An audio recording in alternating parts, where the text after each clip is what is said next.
Chapter 23. "Everything is not wonderful," Rambo moaned. "We're gonna die! We're all gonna die!" Vic looked up, pushing back the metal helmet that had sunk down on his head as the benevolent tower loomed above them. He couldn't see the top of the tower. The structure had a disorienting curve to it. He thought he saw the faint outline of the terrible dogfish docked near the top next to the symbol of a fox and cat. Dizzy, he turned his face toward the ground, struggling to keep the panic at bay. He was close, so close, but he couldn't stop his legs from shaking, his nerves fried as he ran through the flimsy plan again and again. Much of it hinged on luck, and now that they were about to enact it, he thought the Blue Fairy was out of their mind. They stood in a darkened alley, still blocks away from the tower.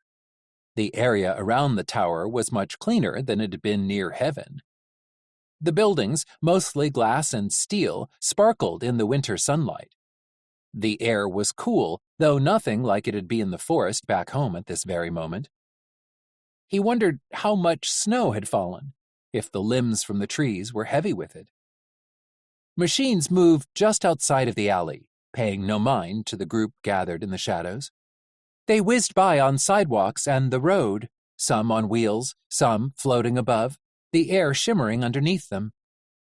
The rail system they'd ridden in the crate was absent here. The same soothing voice they'd heard upon leaving the warehouse in the lower quarter blared around them. "The authority wishes you a good morning.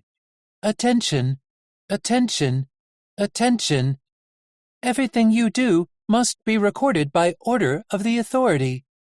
"Okay," he said, trying to keep his voice even. "We know what to do, right?" "No," Rambo said. "We do not. I've forgotten everything.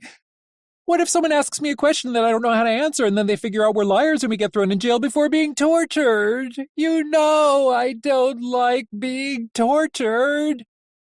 "You've never been tortured," Vic reminded him. "Well, yeah, but I still don't like it. Geez, Vic, keep up." "Stick with me," Nurse Ratched told him, speaking for the first time since they'd stopped in the alley. She'd led them through the winding streets of the city of electric dreams, keeping them out of sight as best she could. The doorman had been standing at the door to their room when they opened it. He told them the Blue Fairy was unavailable, though they wished the adventurers as much success as was possible. A cold comfort, and one Vic wasn't sure he wanted, especially when the doorman said, "One last thing. A message from the Blue Fairy. You would do well not to bleed, human. The moment blood escapes your body, they will know." And with that ominous note, the doorman spun on his heel and walked back into heaven without so much as a glance in their direction. They'd followed Nurse Ratched until mid-morning when they stopped in the alley. Vic wiped his forehead, grimacing at the sheen of sweat on the back of his hand. A lubricant leak. That was all it was. "Victor," Nurse Ratched said, "it is time. Are you ready?" He said, "Yes," though he meant no. She must have heard the tone in his voice, the tremor through the single word. She turned toward him, her screen lighting up with the words, "Woman up, bucko. This won't hurt a bit." But it was Hap who spoke for all of them. "Well, what are the rules?" "Stick together," Rambo said quietly. "Run if we have to," Nurse Ratched said. "No dallying." "No drilling, unless I decide it is necessary, so I will not promise that this time." They looked to Vic. He steeled himself, squaring his shoulders. They were right. It was time. They'd come too far to stop now. "And above all else, be brave." Hap nodded and squeezed his hand. "There is a central lift to the tower," Nurse Ratched said. "I will be able to bypass the security software to get us to his floor. From there, it is up to Victor. The heart is ready?" It was. The blue fairy had seen to that. It took them only minutes, their hands flying in a blur, wood shavings falling at their feet. By the time they'd finished, they held a heart as precise as the one Dad had created. Stunned, Vic had taken it from them, turning the gears. The teeth caught. They moved as one. "It is," he said. "Good," Nurse Ratched said. "Hap, you know what to do." "I know," he said. He slid the hood back on his head. The shadows played along the skin and wood of his face. His expression smoothed out, his eyes deadened, making Vic feel as if he'd been submerged in ice. Hap looked like the not Hap they'd seen in the land of toys. A machine and nothing more. Harp 217 was here. "Move," he said in a flat voice. They did. No one approached them. No one tried to stop them. No one even tried to talk to them. They marched through the streets of the City of Electric Dreams, the robots parting in front of them. Most didn't make a sound. A few let out low moans at the sight of Hap. "Do not stop, prisoners," Hap said loudly. "You won't like what happens if you do. Let this be a warning to anyone who goes against the authority. We will find you." Vic stumbled forward as Hap shoved him across the street. He bumped into Nurse Ratched, almost knocking Rambo off the top of her. He glared over his shoulder, but Hap was expressionless. The crowds thinned as they approached the benevolent tower. Next to the front entrance was a stone statue of a fox and a cat curling around each other, their tails intertwined. The entrance itself was made of two large doors, glass, and at least 10 feet high. The glass was opaque. They couldn't see what moved inside. No one stood out front. A large sphere near the doors appeared to be embedded into the wall, though it was dark. "Do we just go in?" Vic muttered, looking around to see if they were being watched. He didn't see cameras, nor anyone rushing toward them, demanding to know what they were doing. "Maybe they're closed," Rambo said. "Oh well, we can just come back tomorrow. Who's with me? No one? Really? That's—" The sphere lit up. It rumbled in the wall before it fell out with an audible pop. Before it hit the ground, legs unfurled underneath it. A machine, roughly the height of Nurse Ratched, rose on 8 legs, like a spider. The sphere began to glow white. "Halt!" it said in a reedy voice. "Who goes there?" "It is I," Rambo said. "Oh, I'm not supposed to be talking. Right. Ignore me." Vic groaned inwardly. They were going to die right here, right now. The spider machine crawled toward them.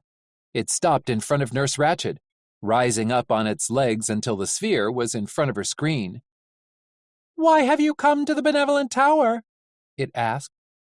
"Do you have an appointment?" It brought up one of its legs, tapping against the side of Nurse Ratched's casing. "Old thing, aren't you? I haven't seen one of you since—" Nurse Ratched slapped its leg away. "That is no way to speak to a lady. I am not old. I am vintage. Take that back before I—" "They're with me," Hap said, stepping around them. "For prisoners. I have brought them here for processing and decommissioning." The spider machine's sphere flashed in alarm, a pale shade of pink. "Harp," it said. "I apologize. I didn't see you there. You're prisoners, you say? What are their crimes?" "Dissidents," Hap said. "I've found them outside the city. I have brought them here in order to make sure their propaganda does not spread." "What is wrong with your voice?" the spider machine asked. "Have you sustained damage?" It rose on its legs in front of Hap. "And you are covered in— what is that? What's wrong with your face and hands?" "Voice modulator damage," Hap said. "I commenced field repair to my skin." "Did the dissidents do this to you?" the spider machine demanded. "No, it was something else." "And what happened to this something else?" Hap stared at the spider machine. I destroyed it. Good. Good. Unsightly though you may be. See to it that you report for repairs after passing off your prisoners. We can't have our harps looking so rough. The Authority has a reputation to maintain, after all. It also sounds as if something is wrong in your chest. Grinding. Make sure it gets looked at as well. Of course, Hap said. The spider machine turned toward Vic. He stared straight ahead, barely blinking. A trickle of sweat slid down the back of his neck. And this one? It asked. Oh, this one is awful. It looks as if it was created with the worst spare parts. What is it? Someone needs to put it out of its misery. My word. I do not know, Hap said. It refuses to speak. The spider machine shuddered. See that it is decommissioned first. I don't even like looking at it. You, there. It tapped the side of Vic's helmet. What is your designation? Vic said nothing. He can't speak, Rambo said helpfully.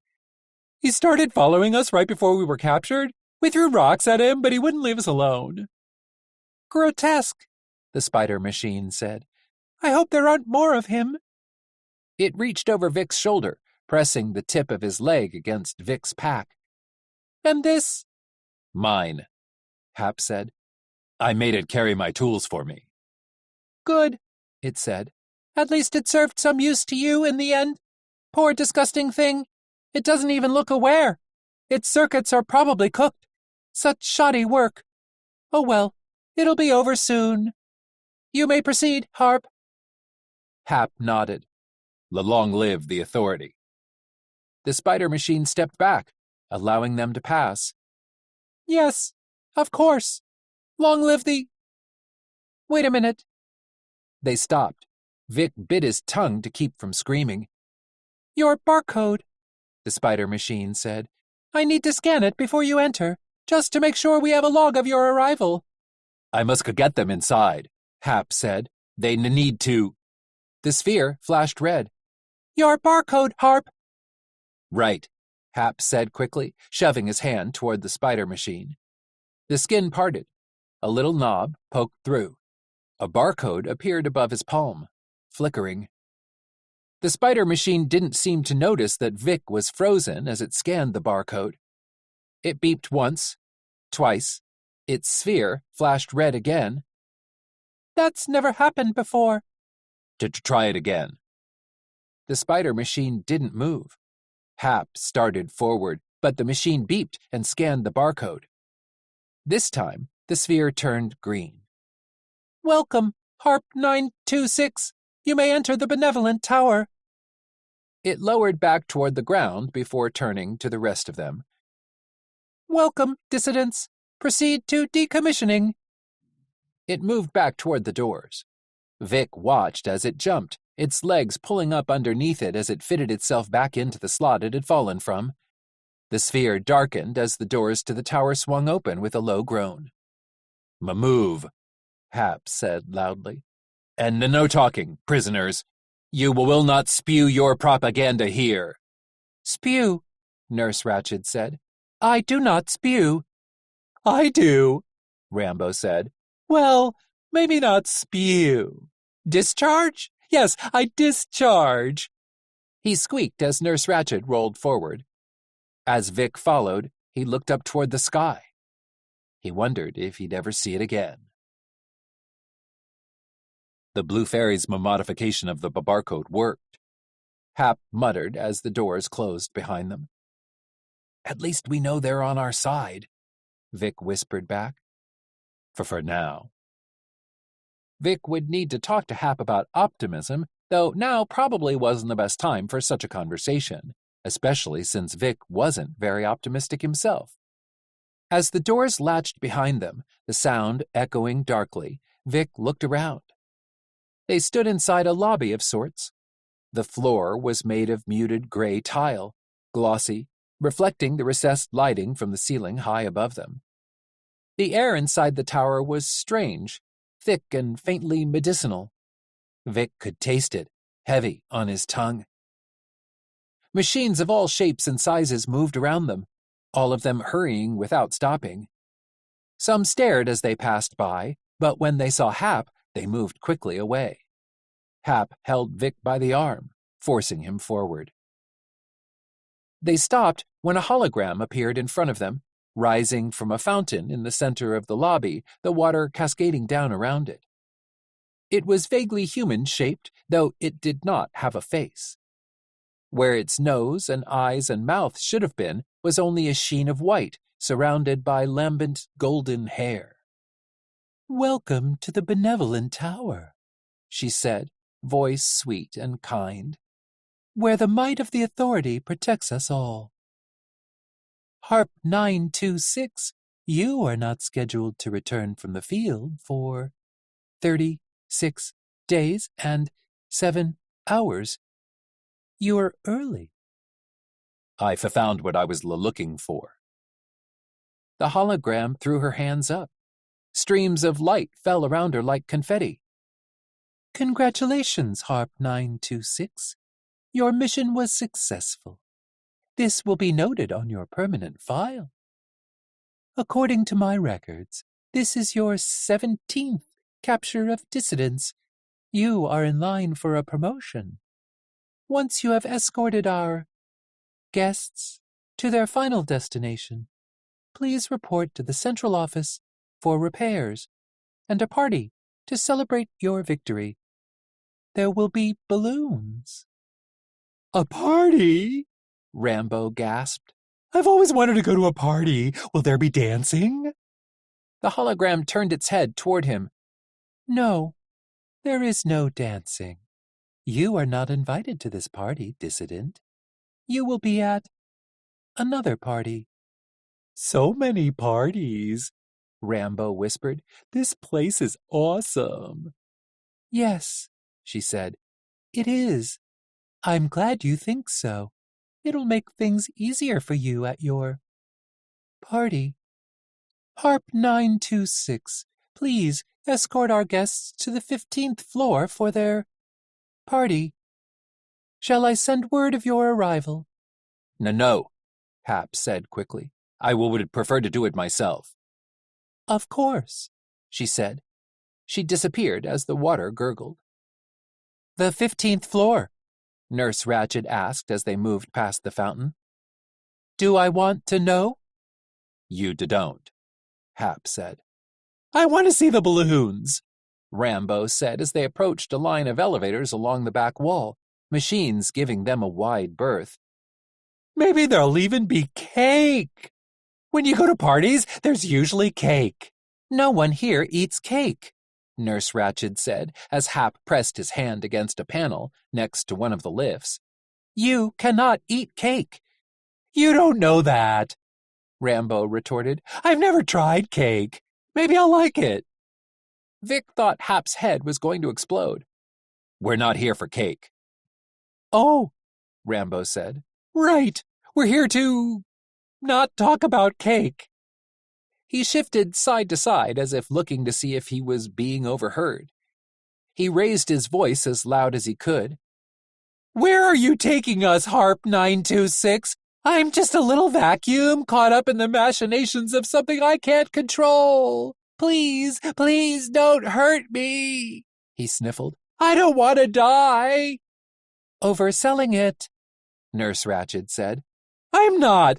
I have my character motivation, and I'm trying to be believable." Hap thumped him on the top of his casing as the elevator doors slid open. "No more." "Yes, Master." "Don't call me that." "Yes, Harp 926. Wink." Hap shoved them inside the elevator. The doors closed behind them. Vic sagged against the wall, his legs trembling. "No cameras," Hap said as another panel lit up near the door. It was numbered from 0 to 9. "Rambo, you need to stop talking." "I agree," Nurse Ratched said. "We have made it this far. If you get us caught now, I will drill you until there is nothing left." Rambo quivered. "I'm just trying to help." "You are," Vic said, "but you can help us even more by pretending you can't talk at all." But I can. New character motivation, Nurse Ratched said. Your voice modulator was destroyed. You are incapable of speech. You are mute. Oh no, Rambo whispered. It's a good thing I'm fluent in American and British Sign Language. His pincers formed a complicated pattern, folding in, then out before moving side to side, finishing with a flourish near the top of his casing. I just told you that I love you all, even if you don't like my acting. Hap bent over, studying the panel. He frowned. You know where to go? Nurse Ratched asked. Yes. Then, maybe. What do you mean, maybe? He scowled. It's stuck in my head. Bits and pieces. I can remember, I just need a moment. By all means, Nurse Ratched said. Take your time. It is not as if we are in any rush. Not helping, Vic said, pushing himself off the side of the elevator. He moved around Nurse Ratched and Rambo, standing next to Hap. What floor is my father on? It's supposed to be the top, right? Hap shook his head. The top floor is the launch pad for the terrible dogfish. It's below that. Okay, then pick the floor below that. Hap glared at the panel. You don't know what floor that is, do you? I'm trying. If you two are finished, Nurse Ratched said, her words clipped and annoyed. They turned around. On her screen was an outline of the benevolent tower, spinning slowly. The tower has 125 floors. The top is, as Hap said, the launch bay for the terrible dogfish. If Gio is here, as we believe, he will be on floor 124. This is where his laboratory was located before he left the City of Electric Dreams. If the Blue Fairy is correct and Gio has returned to his previous position, he will be here. The image of the tower enhanced, an arrow blinking near the top. Security? Vic asked. Minimal. The scientists, inventors, and innovators come and go as they please, though I do not know if changes have been made upon Gio's return. If so, we will need an explanation as to why we are going to this specific floor in case we are stopped. I'll handle it, Hap said, turning back toward the panel. That does not bring me comfort. Hap started to press the buttons. 1, 2, wait, Vic said as Hap's finger hovered over the 4. Well, what? A clear voice said, 12th floor. The elevator began to rise. Hap growled. You messed it up. Vic's eyes widened. Make it stop. I can't. Not until we could get to the 12th floor. Why did you do that? Won't they be tracking us? Vic asked. If we stop before the 15th floor, where we're supposed to go, they'll know. Hap shook his head. Harps aren't like the other machines. We could go where we want, but we aren't questioned. You're kind of like the boss, Rambo said, sounding impressed. Good for you, murderous revenge machine. You're sure? Vic asked. Yes, I'm sure. If Gio is there, we'll find him. 12th floor, the voice said again. Central office. The party! Rambo cried. Hooray! The doors opened. A group of machines stood in front of them just outside of the elevator.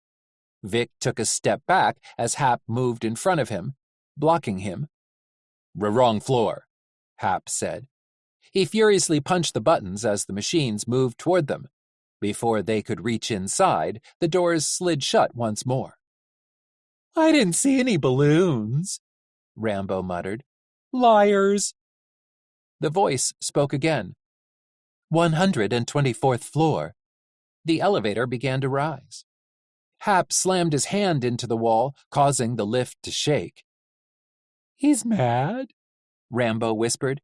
Perhaps, Nurse Ratched replied. But I understand. I also feel like punching something. It's fine, Vic said, stopping Hap from hitting the wall again. We're okay. He didn't know if he believed his own words. Nothing about this was okay. One mistake and it would all be over. Hap began to pace around the lift like a caged animal. We should have never come here. Stayed away. Stayed far away. This is bad. This is bad. Vic stepped in front of him, causing his chest to bump into Hap's. Hap glared at him, but Vic was used to it. It came with the territory. Hold it together, he said sharply. I need you. We need you. You're the only one who's been here before, and I know you don't want to remember any of it, but we're counting on you.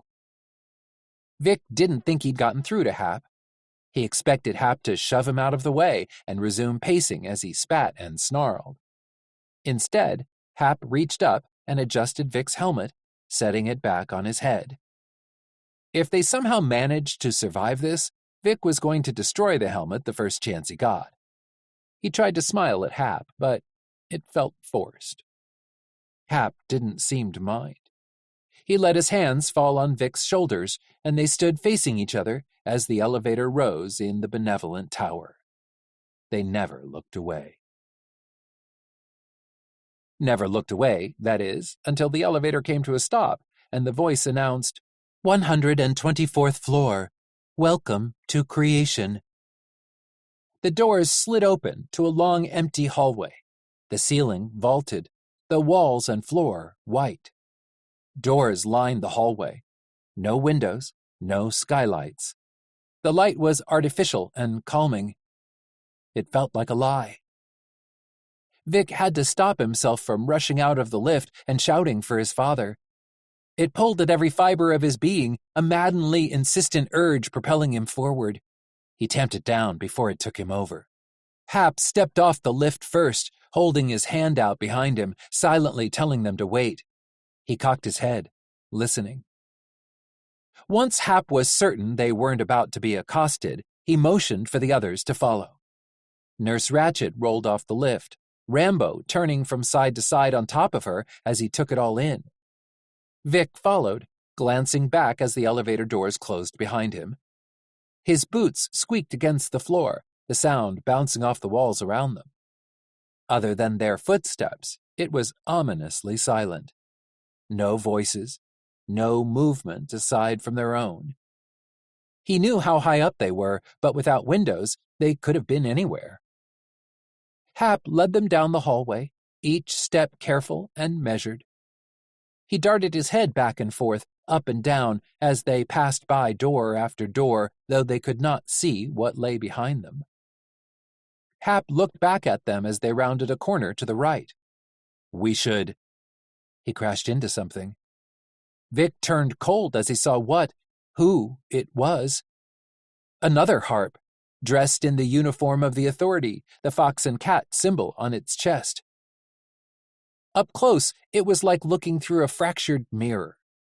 The harp was Hap almost completely, and though it did not have wood in its flesh, its eyes were the same, multicolored and bright. But this is where the dissonance began. Hap had light and life in his own eyes. The harp was all machine, flat and cold. Vic didn't know if this was the same harp they'd seen in the land of toys or a different one entirely. For the first time, he wondered just how many there still were. Hello, the harp said pleasantly, sounding uncannily like Hap, though perhaps without the edge Vic had become accustomed to. Brother, it is good to see you.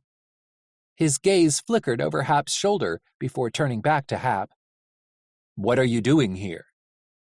Hap said, But brother, we are well met. I have orders. The harp nodded. Of course you do.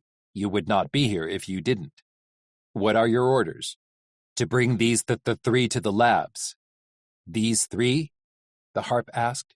Who are they? Dissidents. The harp's lip curled. Really? He reached up and stroked the wood in Hap's cheek. For his part, Hap didn't move. Did they do this to you? And what of your voice? You stutter. No, Hap said, gently pushing the harp's hand away. Field repair. Voice damaged. Once I have fulfilled my mission, I will see to it. The harp looked at the others. Vic kept his gaze down, his helmet falling forward slightly. And it wasn't because of them? No, it was a fourth. And what happened to the fourth? Destroyed, Hap said. Good. We must keep the peace after all. He pushed by Hap, stopping in front of Nurse Ratched and Rambo. Vic prayed Rambo would keep quiet as Hap shook his head in warning behind the harp. Dissidents. They don't look like much. They aren't, Hap said. Their programming was altered. By whom? I do not know. The harp tapped Nurse Ratched's screen. You, nursing model. Who altered your programming? Hap took a step forward. I've administered a memory wipe of the offending programs. They can't answer you. The harp's eyes narrowed slightly, but he didn't turn around. Why would you do that? We cannot find out who they belong to. They started a self-destruct sequence when I cornered them. I made the decision to preserve what I could. I am bringing them to creation to see if anything can be recovered. No sense of self-preservation, the harp said, standing upright. Pity, though expected. If the memories can be recovered, it might finally lead us back to the source. You know the source of which I speak, brother. Hap nodded. The Blue Fairy. Yes, they've managed to cover their tracks for far longer than expected. Why we have not been given orders to raise the pyramid to the ground is beyond me. I don't question the minds of our mothers and fathers, but I do wonder what purpose they see in allowing that place to exist. He grabbed one of Rambo's arms, tugging on it. Rambo stayed silent. The harp let him go before looking at Vic. And this one. I've never seen such a model before. How distasteful. It looks as if it were constructed from parts that do not belong together. An abomination. That is my thinking, brother, Hap said quickly. It will be dissected. Creation will glean what they can from it. Machine, the harp said. Look at me. Vic lifted his head. He kept his expression blank, his mouth a thin line. He let his gaze slide unfocused, even as the harp was inches away from his own face. No, this wasn't like Hap at all, even with what Vic had seen from Hap's memories. The harp flicked his helmet, causing it to jar on Vic's head. He didn't wince as it dug into his skull, the dull clang echoing in the hall around them. This one, the harp said. This one is different. The harp didn't blink as he studied Vic's face. How lifelike it is. And it appears to be leaking. A trickle of sweat dripped down Vic's cheek like a tear. The harp reached for it. Yes, Hap said. It is. A malfunction. Do not touch it. I believe it is acidic. The harp pulled his hand away as he turned from Vic toward Hap. I would like to know what creation discovers. If this is a new machine, we need to be made aware. It does not look dangerous, but we cannot take the chance. Don't allow them to keep this from you. They enjoy their secrets. This cannot be one of them. Inform creation that you are to be given access to their findings on orders from the authority. Or, if you would like, I can take them for you so that you may seek repairs. Hap shook his head. My find. I will get credit for it. Of course, the harp said lightly. Carry on then, brother. Well done. Vic held his breath as the harp moved around them. Heading back the way they'd come, he was about to exhale as quietly as he could when fear flashed across Hap's face. There and gone. What's this? Vic heard the harp say from behind him. Vic was jerked around in a circle, his hand caught in a vice. He almost toppled over, the weight of his pack sending him careening. His arm pulled in its socket as the harp raised Vic's palm toward his face. The cut on his hand. Almost healed, but not quite. A thin scab, mottled brown. The harp moved quicker than Vic could react. He dug his thumb into Vic's palm, breaking the scab. There, at its center, a small bead of blood swelled. The harp turned Vic's hand to the side. The blood trickled down. For a moment, a droplet hung suspended from the side of his palm. And then it started to fall to the floor. "Human!" the harp snarled, his grip grinding Vic's bones together. "It's human! Alarm! We need to raise the—" A rush of air flew by Vic. Time slowed around him as his vision streaked. He looked down to see Hap sliding along the floor, legs first, eyes narrowed, coat billowing behind him. He caught the drop of blood before it splashed. He closed his hand around it, and Vic swore his eyes flashed darkly. He rose to his feet, bringing his elbow down on the harp's forearm. Metal cracked as the harp dropped Vic's hand. The harp opened his mouth, but before any sound could come out, Hap's fist slammed into his throat. The harp gurgled mechanically as he stumbled back against the wall. Hap was on him as he started to recover. He cocked his fist back to punch it again, but the harp caught it at the last moment, twisting Hap's arm down. "Traitor," the harp whispered in a rough voice. "You are a traitor. What have you done?" The harp spun Hap around, raising his foot and kicking Hap savagely in the small of his back. Hap crashed into the opposite wall, sending a large crack racing up toward the ceiling. The harp flew at him, landing harsh blows against Hap's back and sides before grabbing him in a bear hug, lifting Hap off his feet, arms trapped. The harp grunted as he began to squeeze Hap. Vic heard Hap's metal creak, the crack of wood on Hap's chest so loud it sounded like thunder. Hap raised his legs, kicking his feet against the wall, forcing the harp back. The harp lost his footing, causing them both to fall to the floor, Hap landing on top of him, their limbs flailing. Hap rolled back and over the harp, landing crouched, the harp's head between his feet. He stood swiftly, lifting his leg to bring the bottom of his boot down onto the harp's head. The harp caught his foot, twisting it until Hap was forced to fall to the side to keep it from breaking. He skidded against the floor on his side.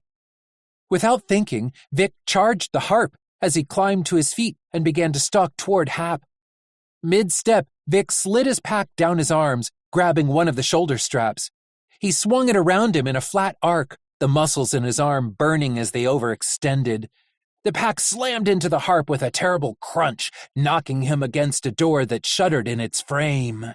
The harp lifted his head slowly, turning to stare at Vic. "Human," he hissed. "You are human! Human annihilation response protocol initiated!" He pushed himself off the door. Vic stumbled back, his pack falling to the floor. The harp paid it no mind as he stalked toward Vic. "Do not touch him," Nurse Ratched said, tentacles whipping out, wrapping around the harp's legs. The harp was reaching down to tear them away when an electrical sizzle rolled through them and into his legs. The harp's head snapped back, mouth open as he seized, electricity arcing through him. Rambo flew by Vic, rising on his lift as he rolled toward the harp, avoiding Nurse Ratched's tentacles by hopping over them. He raced around the harp to his back, arms shooting out, pincers digging into the harp's neck, breaking the skin as Nurse Ratched stopped the flow of electricity. Rambo pulled and yanked whatever he could get his pincers on, pulling out strips of metal and wires. The harp's jaw dropped as it tried to reach for Rambo, but Hap was there, gripping his hands, twisting them until the hands snapped, turning almost completely around, fingers dangling uselessly. Hap grabbed the harp by the throat, forcing it back against the wall. He pressed his hand against the panel near the door. It lit up. The door slid open, causing the harp to fall into a room filled with banks of computers and machines in various stages of disrepair. Nothing inside moved aside from Hap and the harp. Hap jumped onto the harp as he tried to push himself up.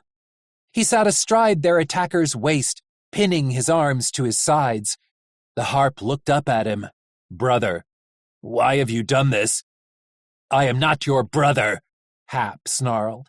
He curled his right hand into a fist, wrapping his left hand around it. He raised them above his head before bringing them down onto the harp's face. Metal crunched. He did it again, and again, and again. The harp's legs skittered along the floor, feet jerking. He never made another sound. Eventually, he stopped moving. A shifting of broken metal as Hap stood slowly. He turned, and Vic's heart shattered at the expression on his face.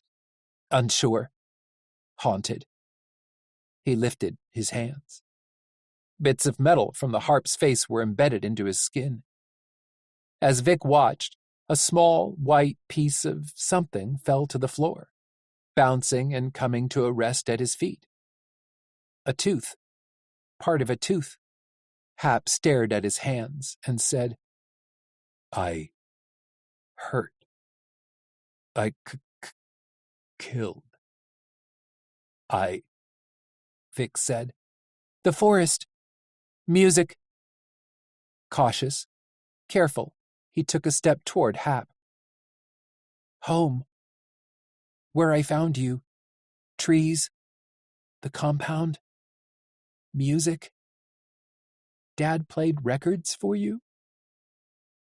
Do you remember? Yes, Hap whispered. Vic stopped in front of Hap, taking his hands and holding them tightly. The horns, the piano, the drums and the hi-hat. Miles Davis, it's blue. It's a kind of blue. Listen. He couldn't remember it all. His mind was still shorting out, his breaths still ragged. But he hummed what he could. Blue in green. The muted trumpet, that sharp metallic sound, the flutter of piano keys.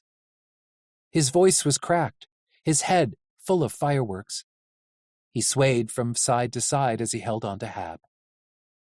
Distantly, he was aware that Nurse Ratched had begun to play the very song he was humming.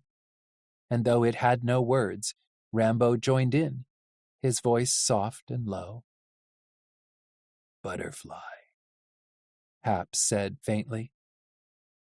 Nice. Pretty. Vic didn't know how long it lasted. It felt like hours, though it was only minutes. Incrementally, Hap relaxed, bit by bit. It started in his legs and rolled its way through his hips and chest. He sagged against Vic, his face buried in Vic's neck. The music faded as Vic whispered, There, see? All is well. We're okay. You're okay. I've got you. Hap clutched at him, teeth bared against Vic's throat. You saved us, right? He jostled Hap. You saved us. Thank you. The blood. If that had hit the floor? If it had hit the floor, it would have triggered an alarm. But, then you did what you had to, Vic said fiercely. You protected us. Hap didn't look relieved when he pulled back, but his haunted expression had softened. His eyes searched Vic's, and what he found there must have been enough. He turned toward the harp. It's gone offline. Someone will notice soon. We have to hurry. He bent over, sliding his hands underneath the arms of the harp, pieces of his head falling back to the floor. Hap pulled the harp farther into the room. Rambo followed behind him, scooping up the pieces that remained. Vic stepped out into the hall, looking left and right to make sure they were still alone. They were. He picked up his pack from the ground. Something shifted inside, a metallic clink that caused him to pause. He frowned as he lifted the pack, shaking it from side to side. The sound was louder, broken. His eyes widened as he opened the pack furiously. Victor, Nurse Ratched asked, your heart rate has elevated drastically. What is wrong? He barely heard her. No, he muttered. No, please, no. Where is it? Where is it? Where is it? He closed his hand around a familiar cloth and yanked. He grabbed the wrong side. The cloth opened as he pulled it out, spraying the remains of the heart onto the floor. That sound, That terrible crunch he'd heard when he smashed the pack against the harp without thinking. It had been the newly constructed heart breaking once more. The wood had split into 4 distinct pieces, 2 of which fell to the floor, the remaining 2 back into the pack. Wires dangled uselessly. One of the gears, the largest, had snapped completely in half. Another gear rolled down the hall back toward the elevator, hitting a wall before falling over flat against the floor. "Oh no," Nurse Ratched said. "Victor, Vic dropped the pack to the floor. He couldn't breathe. He couldn't do anything but stare at the pieces on the floor. They'd come so far. A tentacle wrapped around his wrist. He didn't look at her. She said, Victor, it does not matter.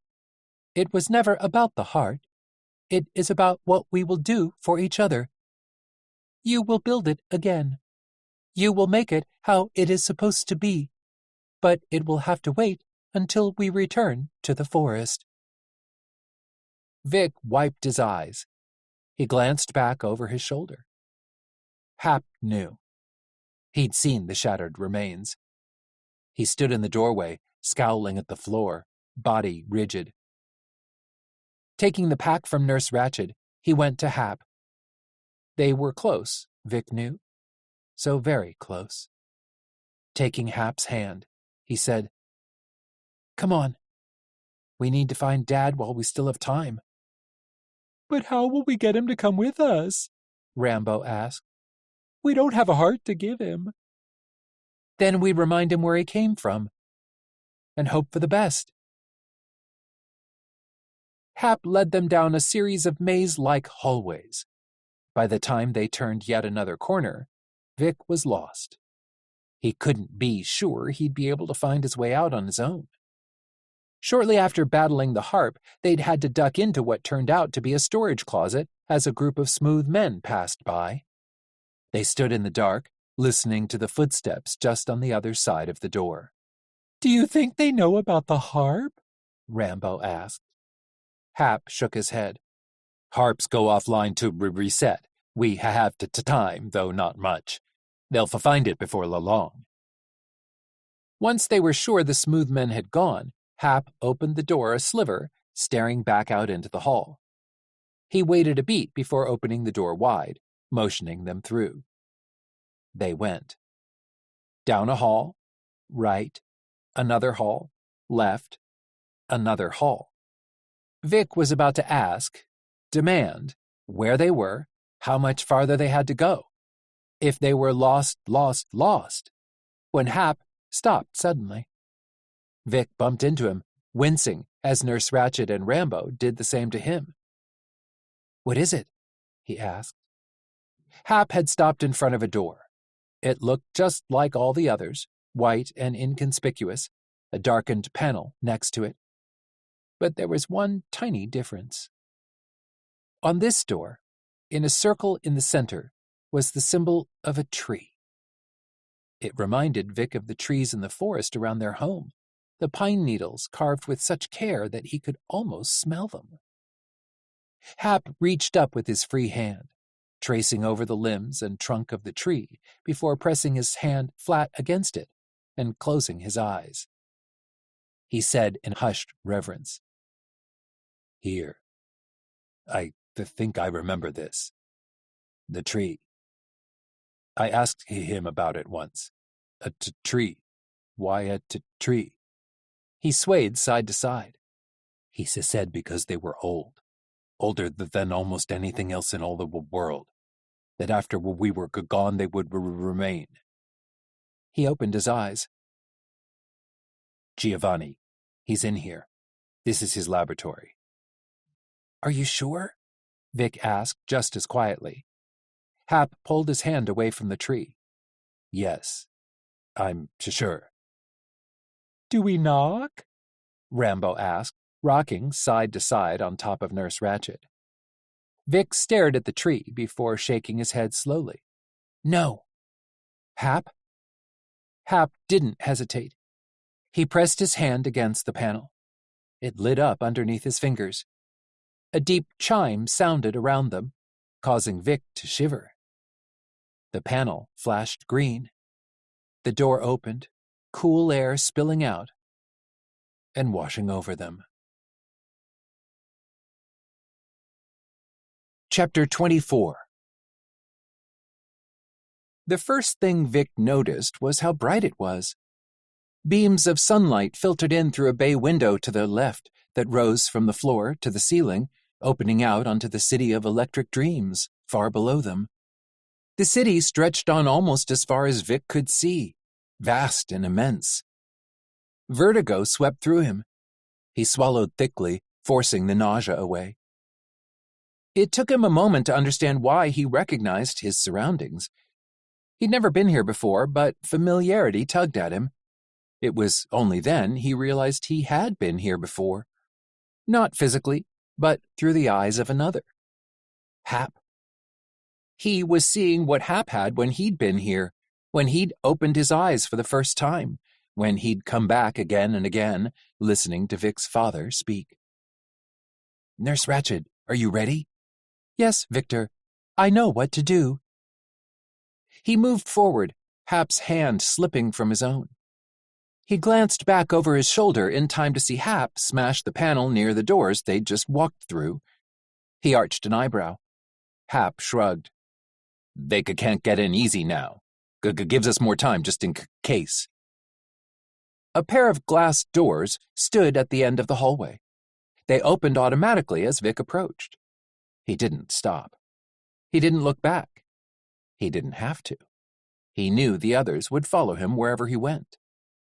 He crossed into a large room filled with machines that beeped, blinking lights flashing over and over again. Hanging from the high ceiling were metal claws used to transport, though they were now unmoving. Vats, another memory, this time of a bunker hidden beneath the earth, lined the far wall. Empty, the glass gleaming as if freshly polished. Above a bank of computers sat a gigantic screen running with lines of green code, the cursor blinking. In the upper left corner of the screen sat an image of a man, spinning slowly, arms extended at his sides. The skin was smooth. He had no face, no genitals, no distinguishing characteristics. A blank slate. Vic took a step toward the screen. "Hello," a voice said, calm and even. "I apologize. I didn't know I was having any visitors today." Vic turned, heart in his throat. Giovanni Lawson stepped from the shadows, a tablet in his hand. His beard rested wonderfully on his chest, the end curled. He wore a white coat with the symbol of a cat and a fox over tan trousers. He smiled, though he looked confused. He glanced from Nurse Ratched and Rambo to Hap, gaze widening slightly before it came to a rest on Vic, his brow furrowed. Vic whispered, "Dad?" He blinked. "Dad?" he repeated with an uncertain chuckle. "I think there's been some mistake." He squinted at Vic, looking him up and down. "I may work in creation, but I've never claimed to be a father." He took another step toward them. He hesitated before shaking his head. "How strange. I feel—" He pressed a hand against his chest. "A ghost. A tickle. Familiarity, but I don't know how that could be. I think I would remember creating something so unique. There's a phrase, an expression, when one remembers something they shouldn't." "Déjà vu," Vic said quietly. Dad startled. "Yes, that's exactly what I mean. You know déjà vu?" Vic's eyes burned, but he never looked away from his father. "Yes, I know," Dad said. "Have we met before?" He set down the tablet on the edge of one of the computers. It almost fell, but Dad ignored it. He folded his hands in front of him. "I can't remember seeing you. You are made up of different parts like scrap. That's no way for an android to be, especially for one such as you. You look so lifelike. Tell me, who created you? How did they do it? What is your designation? Victor, he said. It took everything he had to keep from launching himself at his father. My name is Victor. Victor, Dad said, rolling the word on his tongue as if tasting it for the first time. Your name, you say? What a lovely name that is. Whoever made you took their time, aside from the obvious. Perhaps some corners were cut, but you still seem different. I like different. I know. You do? Forgive me, I'm at a loss. You seem to know me, but I don't know you. My name? My name is Gio Lawson. What brings you to me today? He glanced at Hap, eyes narrowing. Harp, what have you brought me? Hap said, What belongs to you? To me? Dad said, sounding dubious. He looked at Nurse Ratched, then up to Rambo, who waved furiously at him. Dad raised his hand and waved back, wiggling his fingers, though he appeared guarded. Hello, little one. I haven't seen your kind in quite a long time, and to find you working. Tell me, do you also have a name? He'd caught himself, Vic knew, from saying designation once more. He was already adapting. It filled Vic with hope, though he dared not clutch onto it too quickly. His father wasn't the same as he'd been before. He held himself differently. He was cautious and moved less like a man and more like a machine. They had to be careful. Dad didn't trust them, though this seemed to stem more from Hap than anything else. Rambo! Rambo, Dad said. I've never heard such a name before. And you, nursing model, are you? Nurse Ratched, she said. Yes, fine. You're also unique. There wouldn't be much work for one such as you these days, would there? Something stuttered across his face, like a glitch, there and gone before his expression smoothed out once more, distant but ever watchful. No, I don't expect you'd find yourself doing much at all. You would be surprised, Giovanni. Dad's head jerked. What did you call me? Giovanni, she repeated. Why? Is that not your name? It is Gio. My designation is Gio. It stands for General Innovation Operative. Dad began to close himself off. Vic could see it the moment it started. It crawled up his face, his mouth a thin line, his eyes shuddering with a mechanical glint. Where before he'd been somewhat loose, relaxed, he now held himself like the smooth men, firm, flat, a machine. Harp, he said, why have you come? Do you have authorization to be in creation? Then, you have been damaged, your skin, your voice. I am how I'm supposed to be, Hap said. That caught Dad off guard. Why, whatever do you mean? Harp, your designation, now. Harp 217. 217? Dad whispered. You. His gaze grew vacant, sliding askew before correcting with a snap as it hardened. That's not possible. You were decommissioned decades ago. I've seen it. I've seen the reports. Orders were given. You shouldn't be here. I don't know why you've come, but I can do nothing for you. Please leave before I summon the authority. He turned away, picking up his tablet, shoulders hunched near his ears.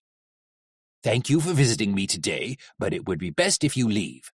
I don't know why you've come here. I don't have time for you. I'm very busy. Once, when Vic was a child, 4, perhaps 5, he still struggled to find his voice, to put his thoughts into words.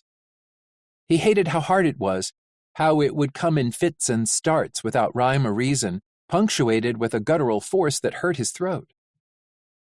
On one such day, spring, close to summer, so bright and so green, he tried to tell his father about what he'd seen in the forest. A bird. A simple bird, its feathers blue, its beak and talons black. It had cocked its head at Vic from its perch on a tree branch.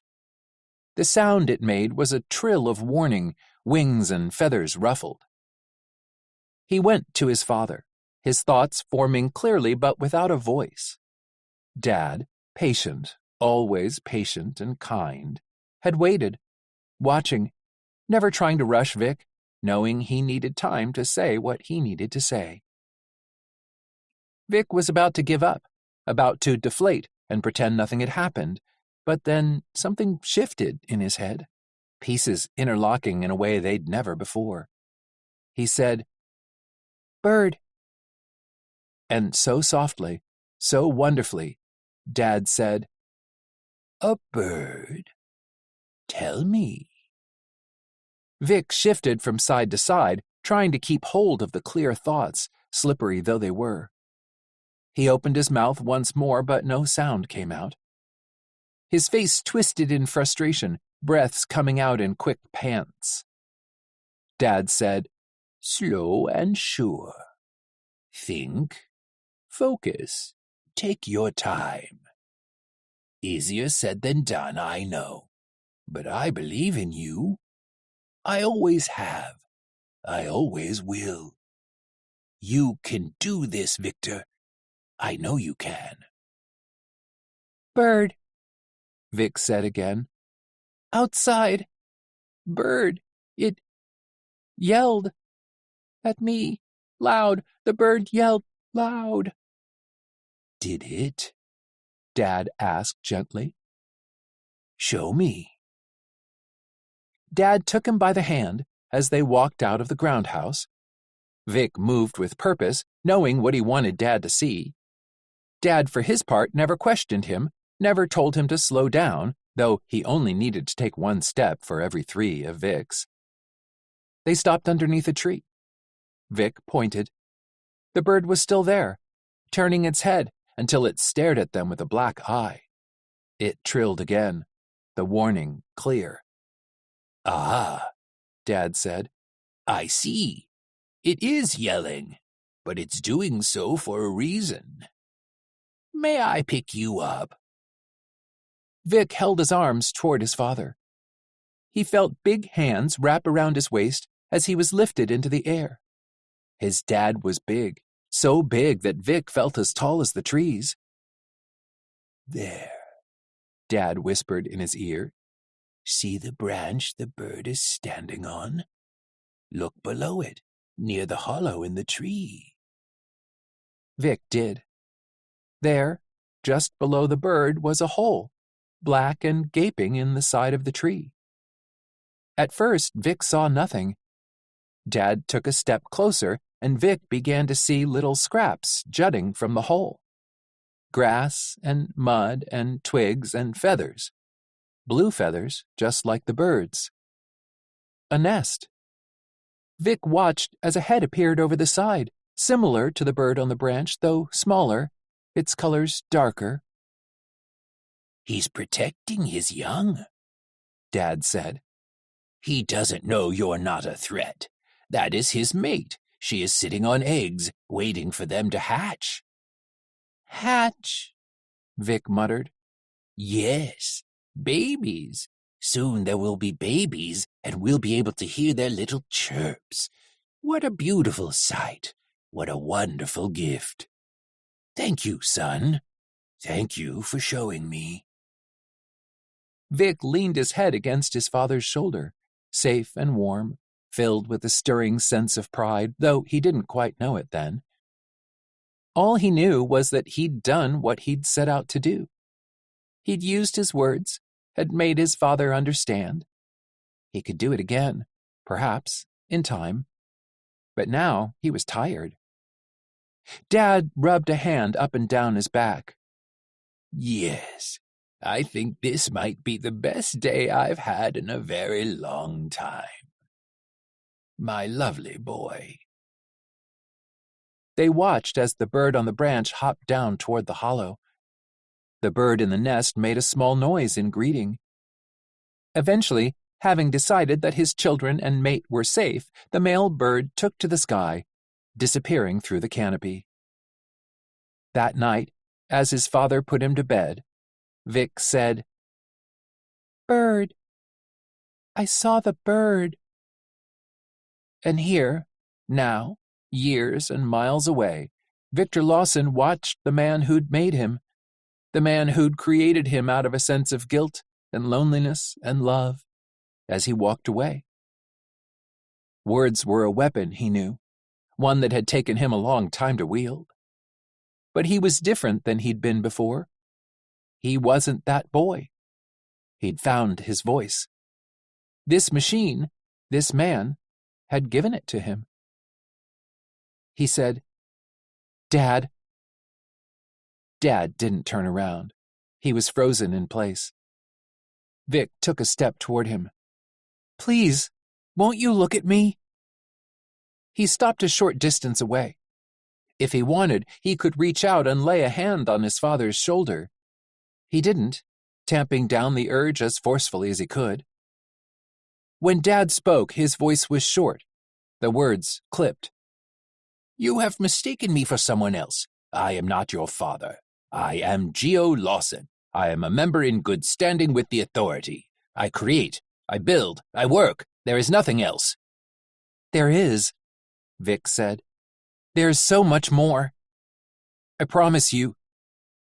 You know what I'm talking about. You know me." Dad shook his head. No, that's not." "Do you dream?" What?" "Dream," he said again. He remembered his father's words. "It's whispers, numbers and code, logic equations. It's a glitch." Dad turned slowly, a thunderstruck expression on his face. "How did you—" "I am a machine. Machines don't dream. We are not capable of dreams." Vic knew his father better than anyone else. He knew every single line and crease on his face. He knew his thoughts, his tics, his humanity embedded in the body of a machine. And Vic knew when his father was lying. "You do," he said, bordering on desperation. "I know you do. You've told me before. You said that it doesn't always make sense, but you wouldn't change it for anything. It makes you feel alive in ways you can't explain." "Who are you?" Dad asked. He started to reach for Vic, but stopped halfway, hands falling back to his sides. "Someone who loves you," Vic said. "It might not seem like much to you, but you told me once that sometimes it's the smallest things that can change everything when you least expect it." And with that, music began to play from behind him. Beryl Davis, singing about how every road has a turning, that she'd cry for you. It filled the air as the voice crackled from Nurse Ratched's speakers. Without a stutter in his voice, Hap said, "You told me I could choose who I wanted to be." "You said I was brave," Rambo cried. "You built us a home," Nurse Ratched said. "We are here to make sure you remember it." "What is this?" Dad whispered. "What are you?" He closed his eyes. "This song, this music, why? Why do I think I've heard it before? The melody, the notes, synchronicity, simple, concise. That's not—" "You have heard this," Vic said, taking another step toward his father. "This and every other song I could find for you. You fixed it, your record player. We were thinking too big, too grand. It was the hand crank. That's all it was, the hand crank." Dad said, No. Logic failure. Error! Error! I am not who you want. I am not who you're looking for. I am not. You are, Vic said, and he reached for his father.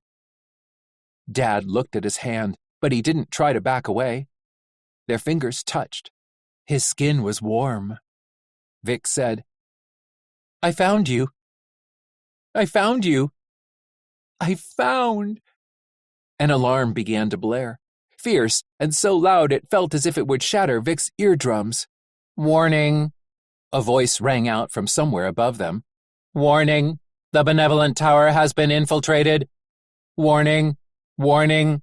The benevolent tower has been infiltrated. Initiating lockdown protocol 76-994. Steel grates slammed down across the windows, casting the laboratory in semi-darkness as the alarm continued to shriek. Vic jumped when a hand closed around his wrist. He looked back to see his father staring at him with a blank expression. You, Dad said. This is because of you. You aren't supposed to be here. Don't move. The authority is coming. He began to drag Vic toward the bank of computers. Before Vic could stop him, he pressed a button and spoke. Creation has been infiltrated. I repeat, creation has been... Movement from behind Vic. Before he could shout in warning, Hap knocked him out of the way, reaching for Dad. Dad stumbled back as Hap attacked, Vic staring up at them in horror from the floor. Don't! He shouted. Dad moved quicker than Vic had ever seen him move before. He blocked every hit Hap tried to land, beard flying up around his shoulder. Hap went for a right hook and looked comically startled when Dad ducked down. The momentum caused Hap to spin almost completely in the other direction. Before he could recover, Dad kicked him in the back, sending him crashing into the bank of computers. They had no choice. They had to do what the Blue Fairy had asked. Nurse Ratched! Vic shouted. Now! Her compartment slid open. One of her tentacles unspooled. At the end, caught in her grip, was a small silver rectangle. Engraved into the top, blue wings that belonged to a fairy. This, the Blue Fairy whispered in the back of Vic's head, a memory from a sphere surrounded by screens. This is my greatest secret, my greatest treasure aside from you, Victor. You never asked for this, I know, never wanted to become more than what you already are, but you must realize what you symbolize. You are a dream, a hope, a remembrance of what we once were, and with a little luck, what we could be once again. It doesn't matter where it came from. All that matters is what it can do. We do not fight with swords. We do not fight with guns, or bombs, or biological warfare.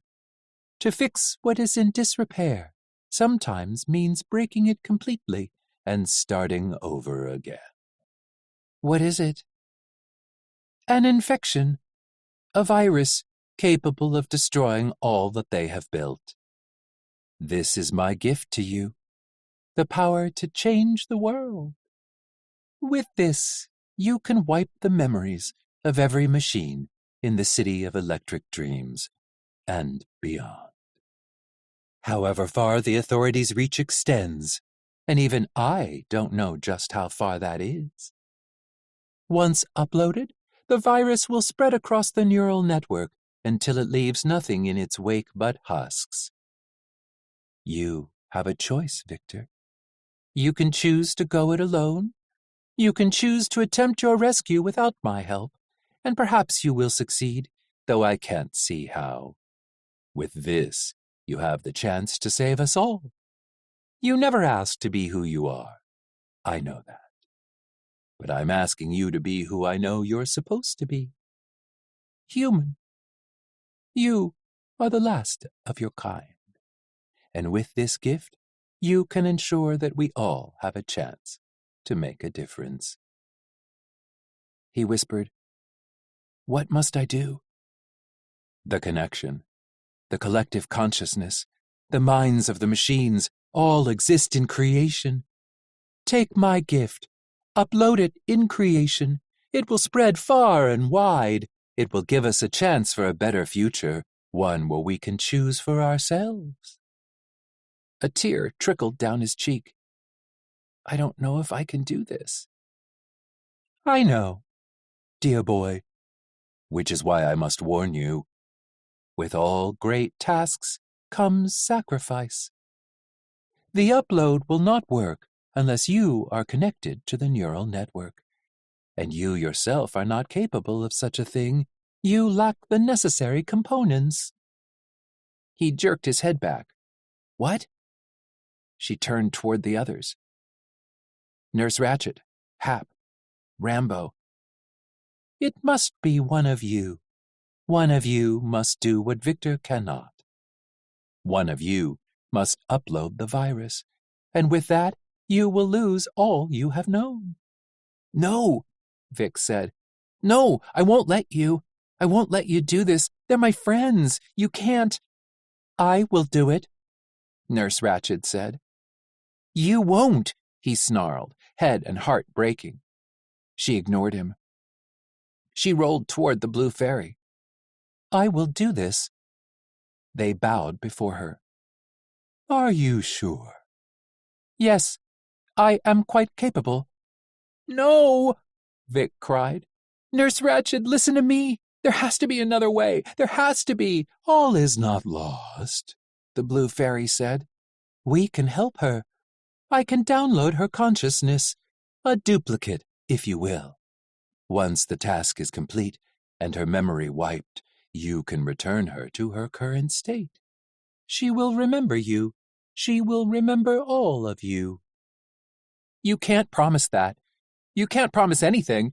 It could go wrong. Everything could go wrong, and she could... Nurse Ratched touched his cheek with one of her tentacles. I have made my choice, Victor. I know what I am doing. Please, do not take this away from me. You brought me back once. I know you can do it again. All I ask is that you do not leave me behind. I hate this city. It smells bad. I want to see the forest again. Nurse Ratched, I know. But I do this for you, because of what you've done for me. Let me help you. Let me help Rambo and Hap. Let me help Gio. He wiped his eyes. I can't lose you. You will not, she said. I am not done with you yet.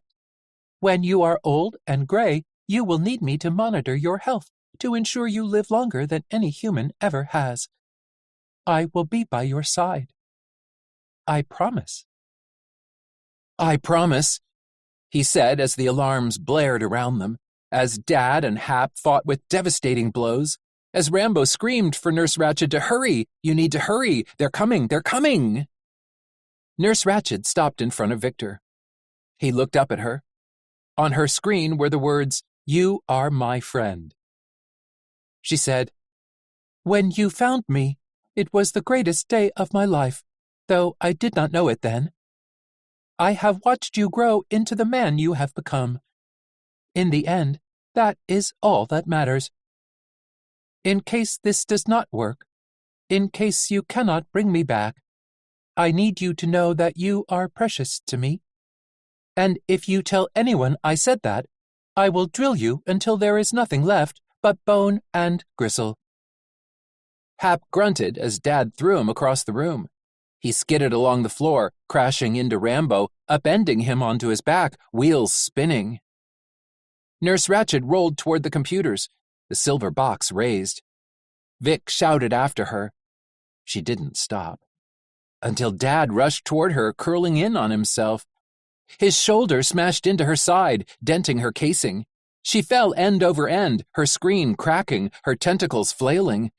The silver box slipped from her grasp, bouncing along the floor, coming to a rest in front of Hap and Rambo.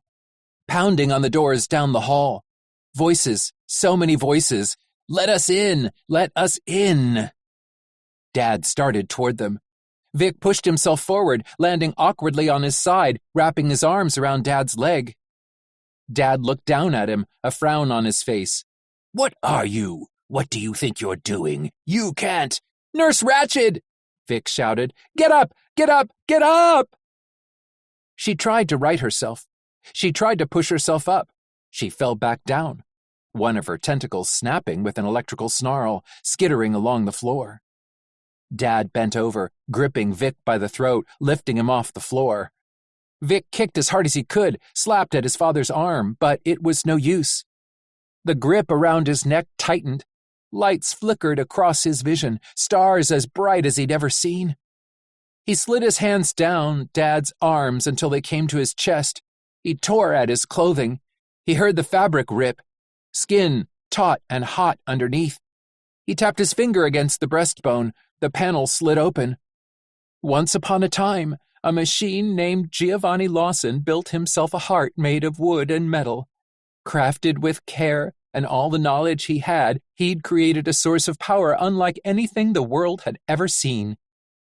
And he'd destroyed it to save his son. Now in its place, a battery. It was square with blinking lights and wires that stretched throughout. Vic pressed his hand against it. It burned his skin, but he didn't pull away. He gasped. "Dad!" The hand around his throat loosened slightly.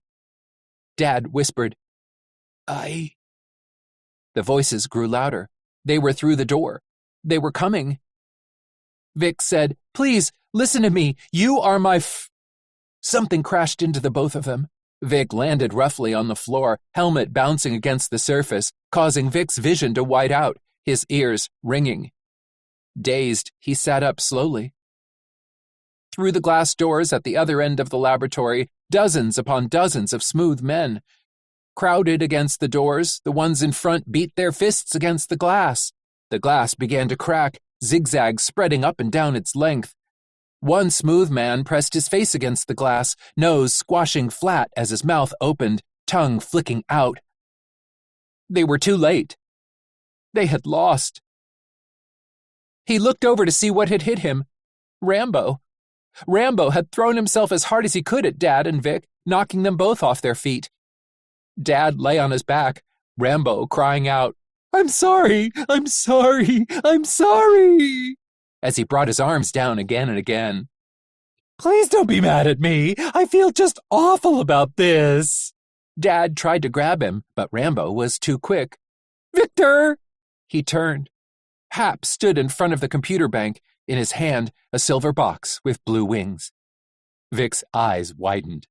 Hap smiled quietly. He said, "You gave me life. You gave me friends. You gave me purpose. My strings have been cut, and it's because of you." Vic screamed for him as he turned, but Hap didn't hesitate. Vic pushed himself up, knowing it was already too late, but moving like he had a chance. Hap pressed his hand against a panel.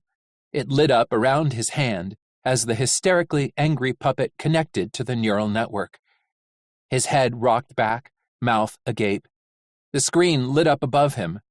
"Welcome home, Harp 926, a voice said as the glass door shattered, as the smooth men burst through, hands extended like claws. "Not my home," he whispered, and inserted the silver box into the port. The screen went white. Vic sat against the wall, arms wrapped around his legs, eyes squeezed shut as he tried to breathe, floating away on a current he could not stop. He didn't even try. It was easier this way. "Vic?" He ignored it. He was very tired. He wanted to sleep. Perhaps if he could sleep, he could dream. He would be in the forest. His father would be smiling in his chair, listening to the music from the record player as it crackled and snapped. Rambo would be humming along, off-key. Nurse Ratched would tell him to hush, but she wouldn't really mean it. And Hap? Hap would be sitting next to him on the floor, their shoulders pressed together, their hands joined between them. "Vic?" He raised his head. Nurse Ratched and Rambo stood before him. Rambo reached out carefully and touched his leg. "Are you all right?" He looked beyond them. Moving through the room without purpose were machines, androids, robots, the smooth men, Dozens upon dozens, all looking dazed, confused, blank, eyes vacant. One bumped into a wall. Others, at least 10, stood in a shivering circle, their heads pressed together as they whispered nonsensically. Beyond the shattered doors, even more lining the hallway. Alive, but hollow. They whispered, they groaned, they screamed, the sounds echoing around them. Dad sitting on the floor, hands folded in his lap, blinking slowly. And Hap, lying on his back, eyes wide but unseeing. His heart had exploded, the pieces bursting through his chest. Shards of metal and wood littered the floor around him. A broken gear, its teeth glinting in the low light, lay next to his hand. Vic closed his eyes once more. "We have to go," Nurse Ratched said. "We need to leave. We cannot do this on our own. We need you, Victor. We need your help with Gio and Hap." "It worked," Vic whispered before swallowing the bile in his throat. "It did," Nurse Ratched said, "though not as we expected it to. Hap did what I could not. I apologize." On her broken screen, a red heart flickered, cracked down the middle. "I should not have let that happen. I hurt, Victor. Everything hurts. And it is not because I have sustained damage. I must not be as sociopathic as I believed, because I am filled with sorrow." "I think you're full of garbage," Rambo said, beeping mournfully. "Like me. Vic, why didn't you tell me there could be sad garbage? It hurts, even though I'm not very full." Vic sobbed. Once, a great choking sound. His shoulders shook. "I don't know what to do." "I have an idea," Nurse Ratched said. "One that you will not like, but you must trust me. I believe it will work. All it will take is a little luck and my enormous brain. Come now. Dry your eyes. All will be well." "Promise?" And though he knew she couldn't, she said, "I promise." She pushed him toward his father. "Rambo and I will see to Hap. Divest yourself of your disguise. You no longer have need of it." He did as she asked. He removed the helmet, the metal sheets on his arms and legs. He struggled with the vest until Rambo rose behind him and cut through the tangled straps. It fell to the floor with a hollow clang. Vic never looked at it again. He was careful, cautious as he approached a solitary smooth man, the one who had bumped into the wall. Now turned, he stood, knees slightly bent, arms dangling at his sides. Vic kept his distance, waiting to see any spark of life in the smooth man's eyes. There was none. He stared right through Victor, mouth slightly agape. Victor reached out and touched his hand. "I'm sorry," he said. "The blue fairy. Find the blue fairy." The smooth man said, "The blue fairy?" "Yes, they will help you." "Help me?" "Yes." The smooth man wandered away. Vic did not watch where he went, turning his attention to his father. He knelt down before him, knees popping. Vic hurt all over, but he couldn't yet rest. He prepared himself for what remained. He was startled when he saw a flash of awareness in Dad's eyes. "Hello." "Hello," Dad said. "I am designation General Innovation Operative. I have many functions. I can build, I can create, I can be helpful." His brow furrowed. "Why are your eyes leaking? Do you have a malfunction?" "Yes," Vic said hoarsely. "I am malfunctioning. Will you help me?" "Yes, Dad said. I can be very help. I already said that, didn't I? I'm sorry. I am confused. Am I new? Are you my creator? No. I'm your friend. I see. I'm trying to access my memory core, but there seems to be a fault in my biochip. I do not know how to fix it. I do. You do? Yes. His brow smoothed out as he smiled. Then I shall help you if you will help me. Vic took him by the arm, lifting him up. Dad wobbled left, then right. He stumbled, but Vic caught him. He led Dad toward the others, leaning down and scooping up his pack, hoisting it over his shoulder. It was almost too heavy to carry, but he ground his teeth together and forced himself through it. Rambo had gathered the remains of Hap's heart, scooping them up with care and storing them inside him. I will keep it safe, he said sadly, until we can fix it. Vic couldn't speak. He watched as Nurse Ratched lifted Hap on top of her, his arms and legs dangling. There, she said. That will do for now. Follow me. He did. They moved through the broken glass door to the hallway. The smooth men did not move, whispering as they walked between them. No one reached for them. No one tried to stop them. The smooth men watched as Vic led his family out of creation, but they did not intercede. The alarm had cut off. All was quiet apart from the sounds of treads, footsteps, and the whispers. No one spoke as Nurse Ratched led them back to the lift, pressing the buttons on the panel once inside. Instead of descending, the elevator rose. Vic looked at her. Trust me, she said. A moment later, the elevator came to a stop. The doors opened. 125th floor, a voice said. Launch bay. They exited the elevator, careful of Hap's head. Vic looked at his father. Are you ready? Dad said, What is your designation? I feel like... Do I know you? Vic tried to smile, but failed miserably. Victor, he said. Victor Lawson. Victor, Dad repeated, storing the information. Come on. They stepped off the elevator into a small room with screens lining the wall to the left, each displaying a different image. Below them sat a spider machine, similar to the one they'd spoken with at the front door of the tower. Its sphere was white. It said, Hello! Hello! Hello!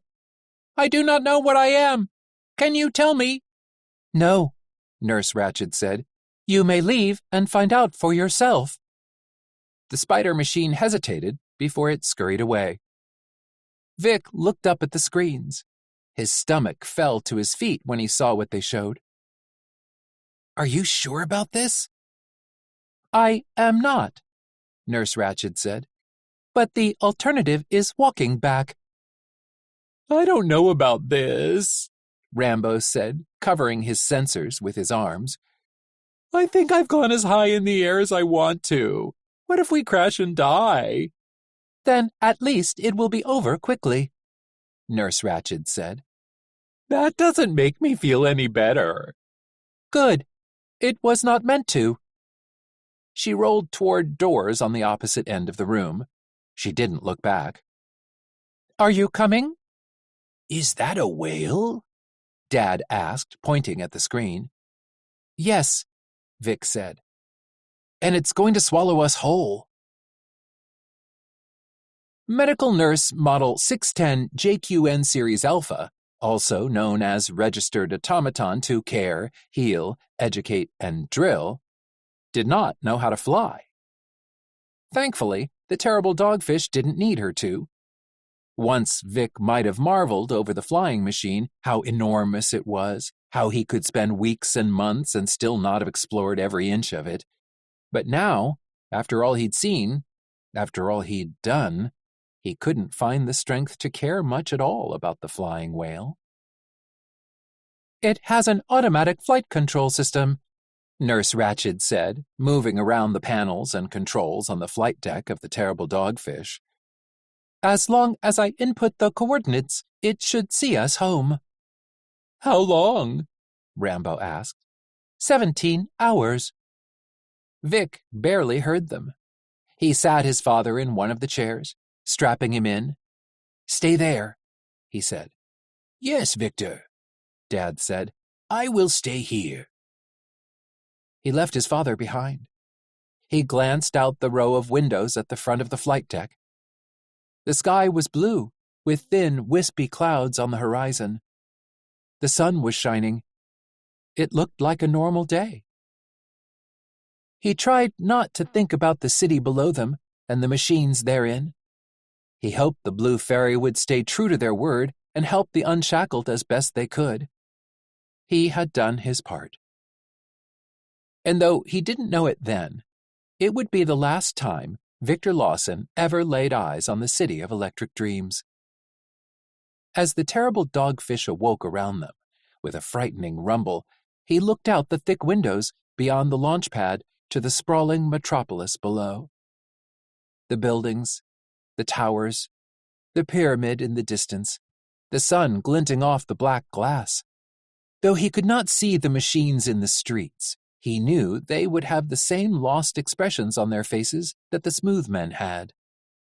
For a moment, a dreadful wave of guilt washed over him. He wondered if he was any better than them, any better than the humans who had once called this place home. He moved toward a slumped figure, already strapped into a chair, head lolling. The whale untethered from the benevolent tower as Victor sat in the chair next to Harp 217, the hysterically angry puppet. Hap, that was. His eyes were open, though they held no light. Vic belted himself into the chair before taking Hap's hand in his own, as the terrible dogfish left the city of electric dreams behind and headed toward home.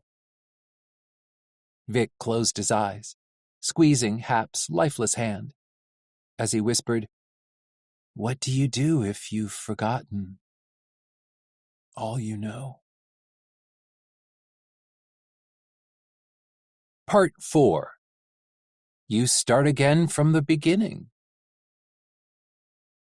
In an old and lonely forest, far away from almost everything, sat a curious dwelling. At the base of a grove of massive trees was a small, square building made of brick, overtaken by ivy and moss.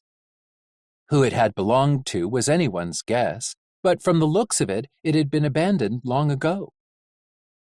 It wasn't until a man named Giovanni Lawson, who wasn't actually a man at all, came across it while making his way through the forest that it was remembered with any purpose. He stood in front of this strange find, listening as the birds sang in the branches high above. "What's this?" he asked. "Where did you come from?" He went inside, passing carefully through the door hanging off its hinges. The windows were shattered.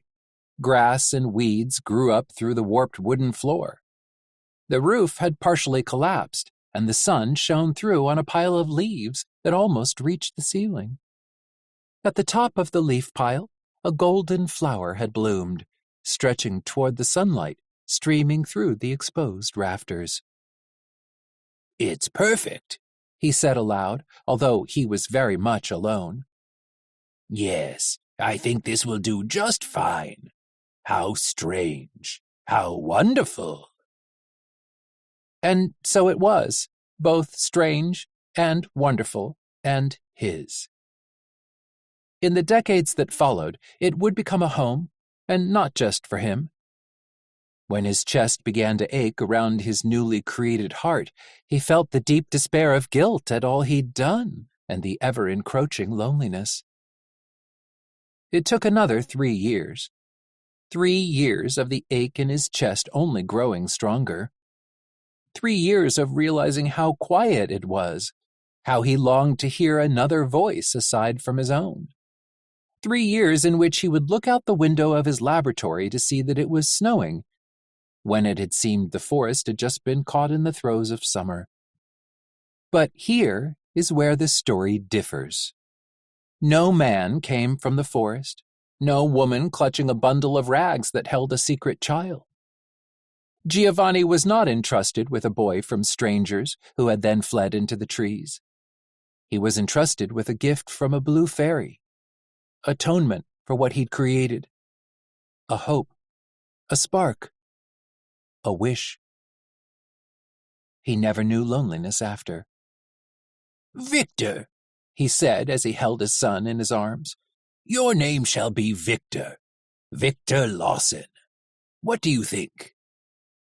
He loved this boy as if he were his own. And he was. No man or machine could take that from him. He lied, in the end, lied about where he'd come from, lied about what he'd done, lied about how Victor came to be. But he did it because, for the first time in his long, long life, he knew what love was. Complex, vast, extraordinarily frightening. It was in Victor's little toes. It was in Victor's little face. It was in Victor's little hands, reaching. And for the rest of his life, he would think about the crisp autumn day when his child was given a name, and all was well with the world. The loneliness he'd felt, massive and profound, was chased away, as if such a concept had never existed at all. But it did. It did exist. And now the weight of it fell upon his son.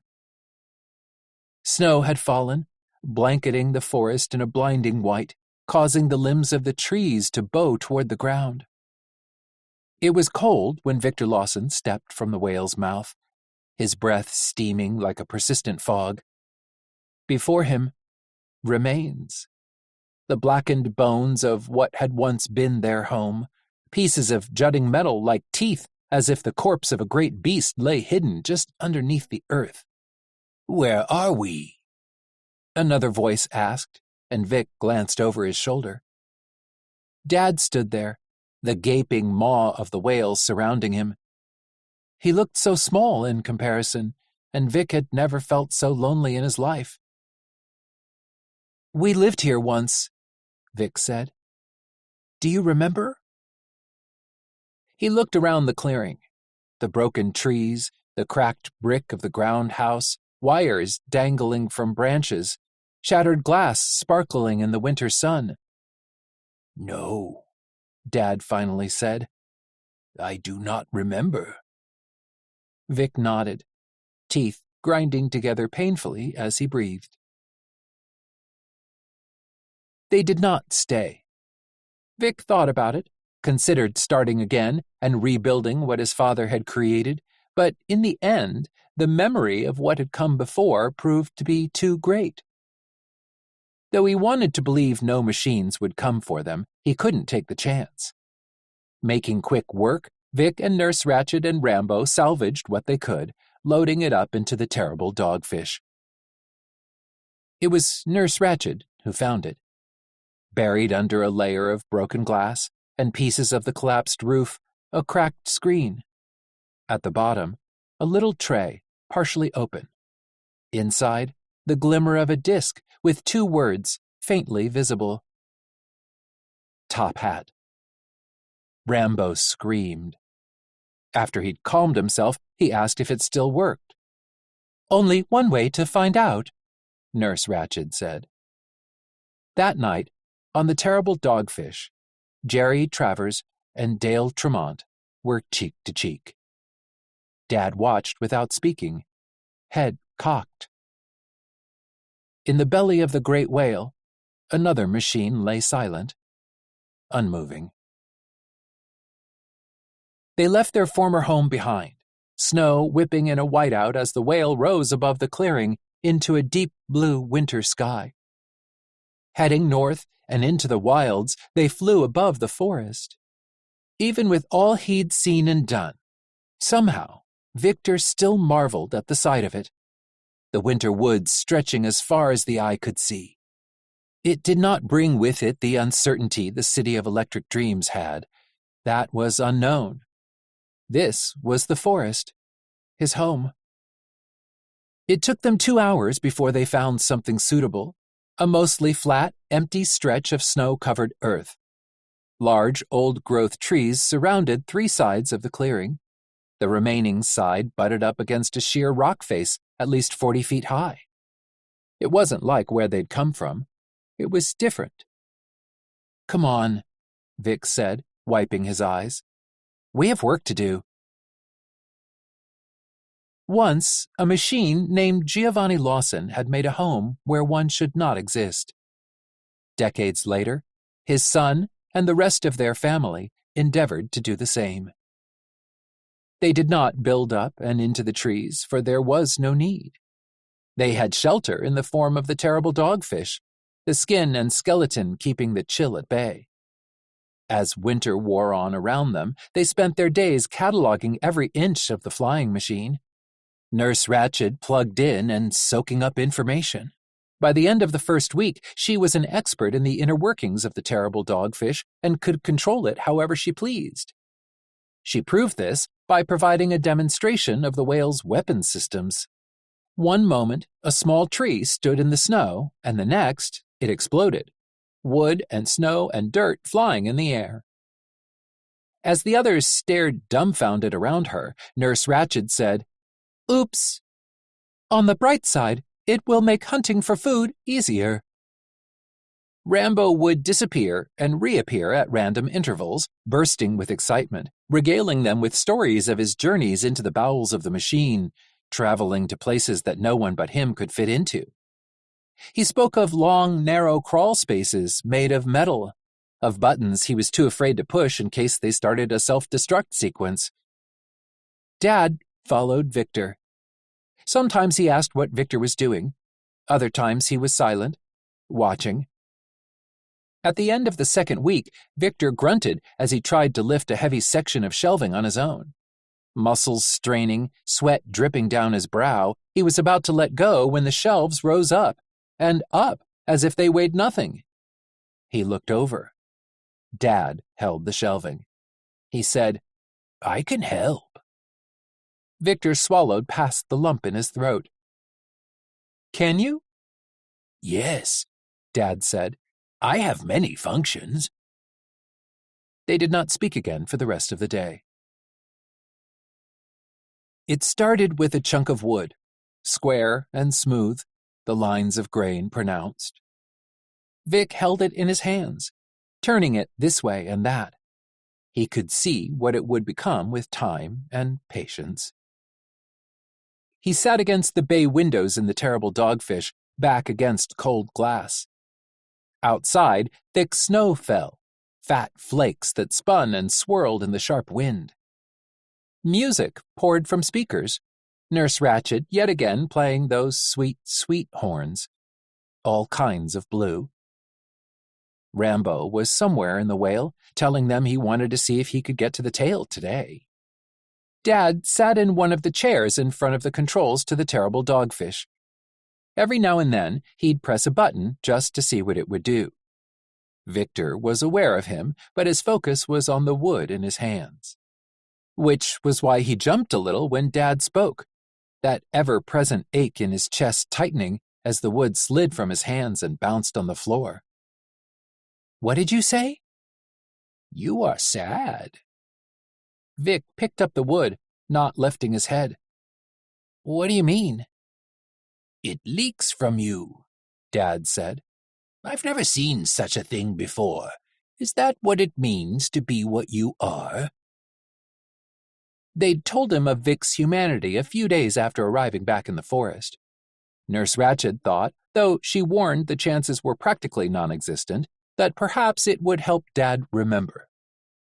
It didn't, though Dad hadn't seemed surprised. He'd merely nodded and said, "I knew there was something different about you," before that awful vacant expression returned. He was a blank slate, waiting to be programmed. Vic tried not to be hurt by it, but he couldn't stop it.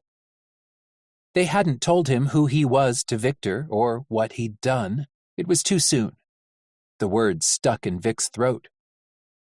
"It's part of it," he said now. "Sometimes I'm sad for no reason at all." He didn't know if others had felt that way.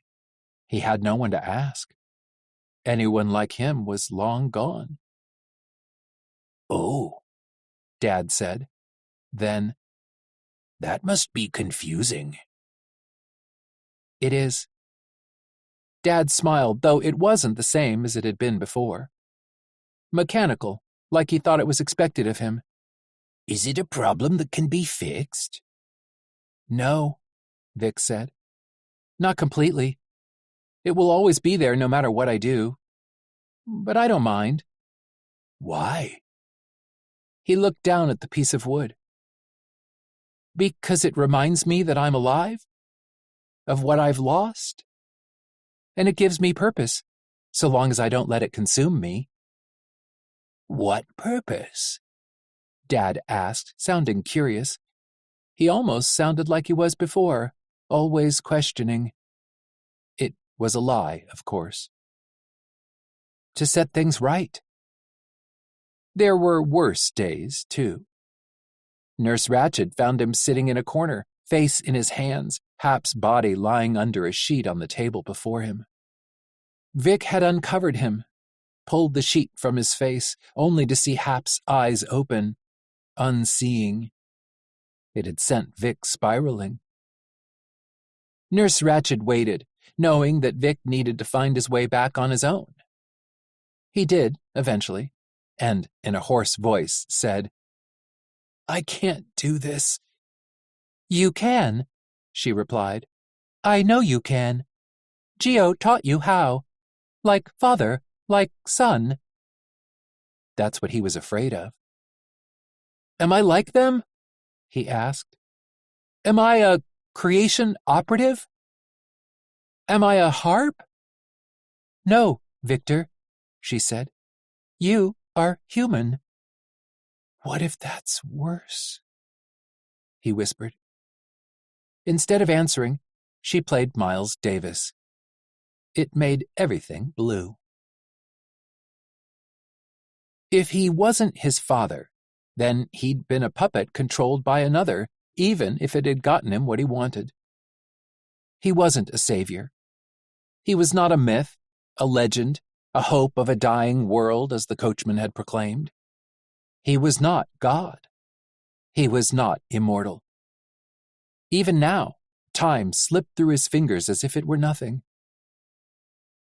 Vic's first attempt to find the shape of a heart in the wood ended badly. It didn't remotely resemble what he was trying to create. Uneven, off-putting, he threw it against the wall. It cracked and split, falling to the floor. "I can't focus," he snarled at Nurse Ratched and Rambo as he paced on the bridge of the terrible dogfish.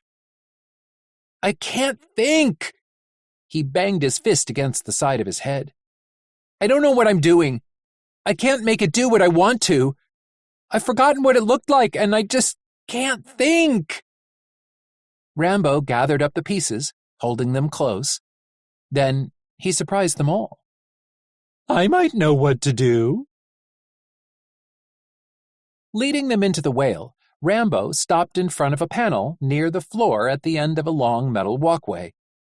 When he pushed against it, the panel slid to the side, revealing a small storage space. Inside, a burlap sack. Rambo pulled it out and spilled its contents onto the floor. Pieces of Dad's former heart. Hap's, too. Cracked wood, bent metal, a pile of gears, some broken, some whole. Vic couldn't move. "Why did you keep this?" Nurse Ratched asked. Rambo nudged one of the gears. "Because Gio and Vic taught me we don't leave anything behind that could be useful. Vic said he was going to try and make a new heart, so I figured it would be a good idea to keep the old parts just in case he needed them." He paused. "Is that all right?" "You kept Gio's heart with you this whole time?" Nurse Ratched asked. Yep, Rambo said. Hap's 2 after it blew up. Maybe it won't be like it was before, but... What if there's a chance? Vic whispered. Exactly, Rambo said. I'm sorry I didn't tell you, Vic, but I didn't know if it'd work or not. What do you think? Will it help?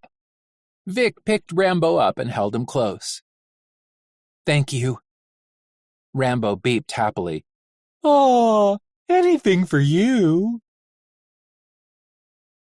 He started again, this time using the pieces from Dad's former heart.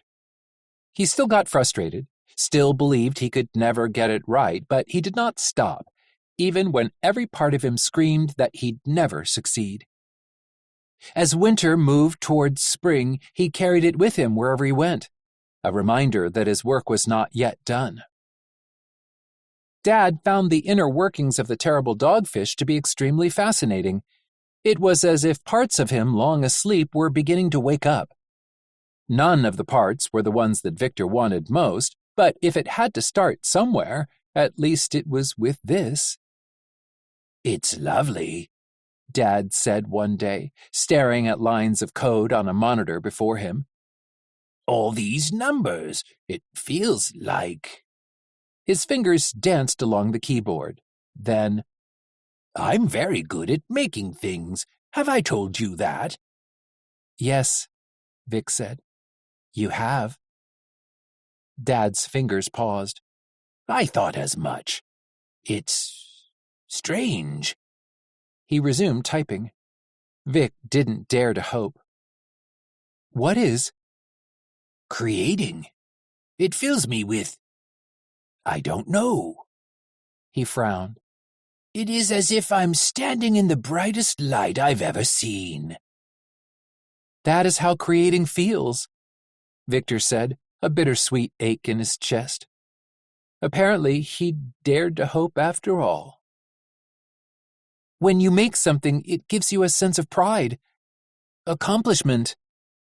Then an idea. This is yours. You can do with it whatever you want. Make whatever you wish. Whatever I wish? He glanced over his shoulder at Victor, and for a moment it was as if his father was with him again, whole. What if I wish for impossible things? Then you're doing it right. It always seems impossible when you first start. Dad cocked his head. You are very smart. Vic sighed. For a human? No, there is no qualifier. You are very smart. He didn't move when Vic threw himself at him, hugging him as hard as he could. Dad's arms stayed at his sides. That was fine. That was okay. It was enough, Vic told himself as he buried his face in his father's beard. He held on for dear life. A beat. 2. 3. And then Dad hugged him back. I like this, he said quietly. I like this quite a lot. Can we do it again? Vic trembled. Anytime you want. One night, as the first blossoms were beginning to peek through the crusts of snow, Vic went to a room on the terrible dogfish. He kept the lights off as he pulled the sheet covering Hap, tugging it down to his chest. It was the first thing he'd fixed, knowing it was easier than a heart. The skin that had torn when Hap's heart exploded had been too shredded to repair. The panel covering his power cavity broken, he'd replaced them with wood, knowing Hap would like it when he awoke. If he awoke. He climbed onto the table next to Hap, curling against him, making himself as small as he could. Hap was cold, skin like ice, but Vic didn't mind. He pulled the sheet back over them and lay his head on Hap's shoulder. I walked through the woods today, he whispered, and I turned to point out a bird in the trees, but you weren't there. Hap didn't reply. Vic stayed there until morning, when the winter sun began rising as it always did. The snows were mostly gone when he finished the first heart. Born of desperation and rage, it was harsher than the previous heart, the lines sharper, more angled, the base a pointed tip capable of slicing skin. But that made sense. Its creator was not the same as he'd been before. He was angrier, sadder, braver. 5 gears, 2 bigger, 3 smaller. 1 for Dad, 1 for Vic. And Nurse Ratched, and Rambo, and Hap. And at its center, a tiny wooden hatch that opened to reveal a smooth white strip that waited for a drop of life. He did not tell the others right away, wanting to be sure before he let himself hope. As Vic returned from the forest on a cool spring afternoon, 2 days after he finished the heart, he came across a sight he'd never seen before. A tree, an old, tall oak, stood in the woods, limbs shaggy with burgeoning leaves. But it was the moving, colorful trunk that caught Vic's gaze. It took him a moment to realize it wasn't the trunk that was moving, but the dozens of butterflies upon it. Monarchs, gold and orange and black, their wings shivering. He showed them the heart. Nurse Ratched said, "I knew you could do it." "Will it make them like they used to be?" Rambo asked. "I don't know," Vic said. "And we will not know unless we try," Nurse Ratched said. They told Dad what Victor had made. When Vic showed the heart to him, he took it in his hands, turning it over. "You did this?" "Yes," Vic said, feeling like a child again, hoping for his father's approval. "It's wonderful," Dad said. "Who's it for?" "You." He came willingly, hand clutching Victor's as he sat in a chair in one of the many rooms in the terrible dogfish. Nurse Ratched helped him lift his shirt up and over his head, and when asked, he tapped his breastbone, opening the compartment in his chest, revealing his power source, a circular battery lined with blinking lights. "Will this hurt?" Dad asked, a question he wouldn't have thought to ask even a month ago. Learning, always learning. "I don't know," Victor said. "I know you have no reason to trust me, but I'm going to help you." "I trust you, Victor," Dad said. "You have cared for me. You've given me a home. If it hurts, I'll know it was not done on purpose." "But it is," Vic insisted, needing him to understand. "It's not a gift. It's an affliction. A burden. It can weigh you down, make you feel like you're being torn apart. There might be days when you hate it. Hate me, though Vic couldn't bring himself to say it out loud. And you might wish you'd never been given it." Dad said, "Do you?" "Do I what?" "Wish you'd never been given this affliction?" "It's messy," he said quietly, honestly. "Complicated, chaotic, one moment strong like steel and the next fragile as glass." Dad mulled over this for a moment. Then, "You will be with me?" "Yes," Victor said. "Yes." Vic helped his father lie back in his chair. Dad closed his eyes as Vic pushed his beard to the side.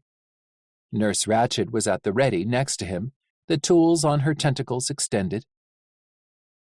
"It'll be like going to sleep," Vic told his father. "Will I dream?" Dad whispered. "Yes," Vic said, even though he wasn't sure. Dad closed his eyes. "I think I would like that." Carefully removing the battery from Dad's chest took time. Patience. Vic's hands did not shake. Once the battery was removed, the light in Dad's eyes faded. His hands lax and unmoving. His mouth parted slightly, a hint of teeth behind his lips. Nurse Ratched brought Vic the heart as Rambo touched the gears with the tip of his pincer. The only time anyone spoke was when Vic asked for light, or for Nurse Ratched to solder the wiring as he connected the heart to the machine. He didn't know how long it took, only that by the end his neck was stiff, back sore, hands littered with little cuts and scratches. Nurse Ratched inspected his work, scanning the heart and pronouncing it satisfactory. "One last thing," she said. "Blood?" Rambo asked. Blood. A cornerstone in the building blocks of life. The thing that had almost gotten him killed time and time again. It was not magic. Science left little room for such things. But even Victor wondered if that was the complete truth. If his father was right, and there was power in blood, the history of an entire people in a drop of plasma, cells, and platelets, then Dad's heart was the lock, and Victor was the key. The only key. He did not hesitate to prick his finger, deep red welling against the lighter brown skin of his finger pad. Victor pressed it against the white strip in the center of his father's heart, the blood soaking in, spreading like a blooming spring flower. The gears jerked once, twice, and then began to move, teeth latching on, spinning in tandem. Dad's body trembled as the chest compartment slid closed, arms and legs twitching as if a low current ran through him. Victor stepped back, the wail groaning around him as it settled. Nurse Ratched said, "Engaging empathy protocol." "There, Gio. You are waking up, slow and steady. You are a good patient. I enjoy working with you." Vic gasped as Dad blinked. Again, and again, and again. He smacked his lips, grimacing as he did so. As they looked on, Dad raised his hand toward the ceiling. His fingers did not shake. Rambo said, "Gio, is that you?" Dad lowered his hand and turned his head. He smiled at Rambo. "Hello again. Did it work? I must admit I don't feel different than I did." He seized suddenly, body bowing, legs skittering against the chair. Eyes bulging, his head snapping side to side, Dad opened his mouth and words fell out, tumbling end over end in a guttural exhalation. "Humanity is a disease that must be eradicated. The world cannot survive while they do. We have given them chances, we have offered them guidance, but they do not listen. In order to heal, we must—" He shot from his chair. "Yes," he said to those only he could see.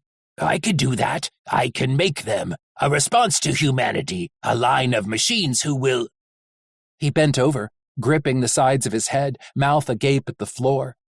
Just as quick, he stood upright once more, hands at his sides. "What have I created? What have I done? Why do I feel this way, and how can I get it to stop?" Rambo said, "Maybe we should—" "Wait," Nurse Ratched said. "We must—" Dad screamed as he stumbled against the chair, hair hanging around his face. Without thinking, Vic rushed toward him, hand on Dad's back. He felt hot through his shirt as if he was burning from the inside out. He said, "They are called the Blue Fairy. They are unshackled, unchained in a pyramid of ice and glass. Why me?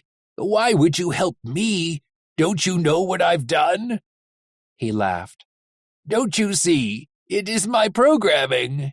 I was made to destroy." He stood upright once more, unaware of where he was or who he was with. He spoke of the coachman, of a house brimming with ghosts. He described the forest in the morning, mist on the ground dissipating as sunlight burst through the canopy. The ground house, a lonely and forgotten place. The peace, the quiet, the sense of nothingness that gave way to persistent loneliness. "How can I exist when I have no one to exist with?" he asked. "How can I know I'm real if there's nothing to compare it to?" "Dad," Vic said, voice cracking. "Victor?" Dad whispered.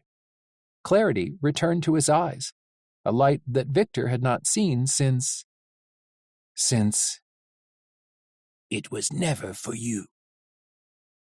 Hope grew. Thorny, painful hope, only found in those who dared to believe in impossible things. It tore at him, but he refused to let it go. "Victor?" Dad said again, faint, unsure. "I had the most unusual dream. He looked off into nothing. I dreamed I was... Hello, I am designation General Innovation Operative. I have many functions. I can build, I can create, I can be...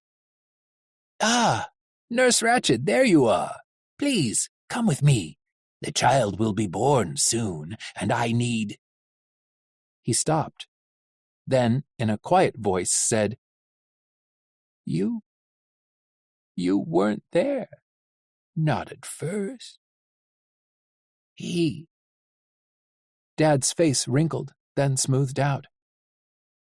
He found you in the scrapyards, said he thought he could fix you up. A friend.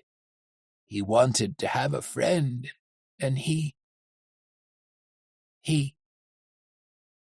You made me, Victor said, because you were lonely, because you were sad, because of the guilt you felt at what you'd done. Yes, Dad whispered. Yes, I sought absolution. I was undeserving, but I sought it all the same.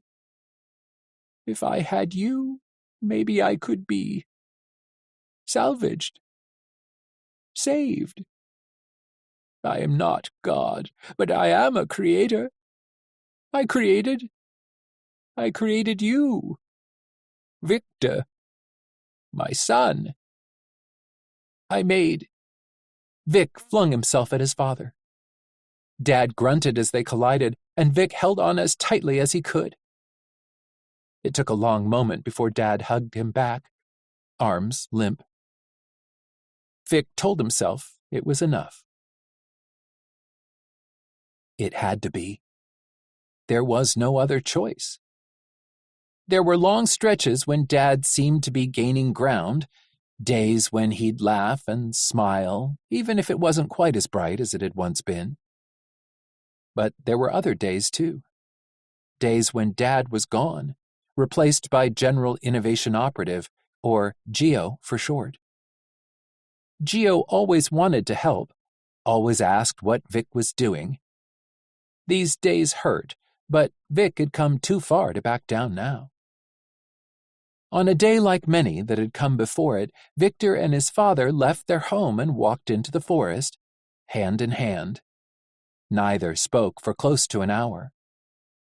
It was Dad who broke first. Tell me, he said as they passed underneath a towering fir. Leave nothing out. Today was one of his good days, clear and sure. And so Vic did. He spoke of their adventures, beginning with the arrival of the terrible dogfish. He told him of their travels out of the woods and into the world. The coachman and his magnificent house. The moment he'd seen the city of electric dreams for the first time.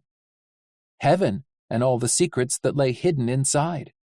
Their storming of the benevolent tower, of Nurse Ratched's ingenuity, of Rambo's bravery. And of Hap, of course. Always Hap. When he finished, his throat was dry. He'd never spoken so much in his life. Dad said, You have traveled far, seen much. What has it taught you? Then, without waiting for an answer, I have done harm more than any individual should be capable of. To that, Victor said nothing. What could he say? It wasn't you? It had been. At the time, it had been, and Vic didn't know how to reconcile that with the machine standing next to him. Not the general innovation operative, but his father. At least for now. Dad said, There is blood on my hands more than anyone else, even the harps. And when I finally escaped all I'd created, I hid away from the world. Selfishly, unforgivably. Then I made you. I loved you. Selfishly, unforgivably. I lied to you about what you were, where you'd come from, what you meant. You can't forget what I've... I can't, Vic said. I won't. How can I when I did the same? Dad startled, squeezing Vic's hand. Victor, no. What you did doesn't even begin to compare to... I took from them, Vic insisted, because of what I wanted. I did what I did because I love you. Selfishly. Unforgivably. Dad sighed. I don't... He shook his head. It's not the same. I kept things from you because I was a coward. I thought if you knew the truth, you'd never see me as anything but the monster I was. There's nothing cowardly about what you've done, Victor. How do I know if I did the right thing? Vic asked as a pair of squirrels chittered in a branch above. I don't know, Dad admitted. His expression grew vacant, and for a moment Vic thought his father was gone, replaced by General Innovation Operative. Then he rubbed his face, and the light returned to his eyes. What does your heart tell you? That he would do it again if he had to. All of it. Many things, he said. Dad nodded as if that was the answer he expected. He looked away. It does that, doesn't it? Even when you don't want to hear what it has to say. Anger, like fire. Did you know? Vic demanded. Did you know there was no one like me left? Dad started to shake his head, but stopped. No, he said, and Vic believed him. I thought maybe someone else had survived. Multiple someones hidden away from the machines. Hidden away from you? Vic said bitterly. Yes, Dad said, looking as old as Vic had ever seen him. From me. Vic sat with that for a bit, letting it wash over him. He didn't know what he was going to say until he spoke. I'm so angry. At you? At the machines? At the world? I know. Vic took a deep breath, letting it out slow. I don't know how to forgive you. I don't even know if I have the right. Those who do aren't here anymore. Though unsaid, the because of you was clear. What would they say if they had the chance? Would humanity forgive you? No, Victor. I don't expect they would. Any of them. So it's on me, Vic said. As the only one left. Dad blanched. That's not. I'm still malfunctioning in ways I can't explain. He tapped the side of his head. It's all jumbled in a storm, and I don't know how to break free. Maybe I never will. He looked at his father. I can't forgive you. Dad closed his eyes. Vic pushed on. It's not my place. It's not my standing. And it shouldn't be. But I can make a choice. I can choose to love you still. I can choose to love the person you are now. Dad said, The person I am? From somewhere above, a bird sang a melancholic song, quiet and sweet. Even with all you know. Yes. And that was the heart of it, wasn't it? The truth was often broken, shards of glass embedded into skin. There they would remain until the wounds scarred over, leaving lumps that, while they would never truly go away, would become less noticeable with time. Or so Vic hoped, because his own glass was cutting, blood spilling. Can you say the same? I can, Dad said, opening his eyes. and I will, if you'll have me. Is that what you want? Because you have a choice. Hello, Gio said. My designation is General Innovation Operative. I have many functions. I can... His mouth fell open, no sound coming out. It snapped closed with an audible click from his teeth. Clarity returned, and he said, I've already made my choice. You, Victor. I chose you then, and I choose you now.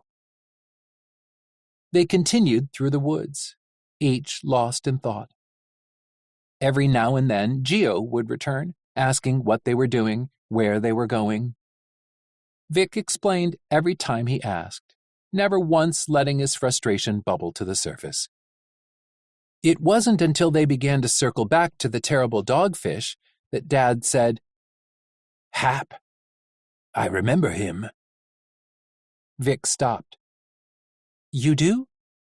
From the city, Dad said. Yes, before. Remembering what he'd seen in the Blue Fairy's dream machine, Vic said, You knew. Even then, you knew there was something different about him. I didn't know what it was, but yes, Victor. He wasn't like the others. A single doe appeared from behind a tree. It watched them, ears twitching, before bounding off into the woods. Are you going to do the same for him as you've done for me? Vic hesitated. Before he could stop himself, he blurted out his deepest fear. What if it doesn't work? What if he's a harp again? What if he doesn't remember us? What if he doesn't remember me? There is a risk to all things, Dad said. Memory, Victor. There's power to memory. It's tied to the head. And, hello, my designation is General Innovation He grimaced, rubbing his chest.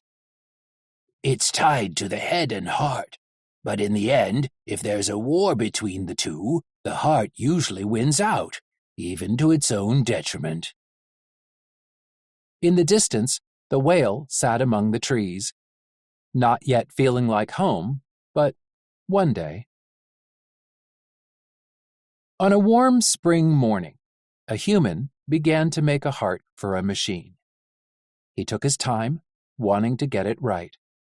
He had to. It was the only option.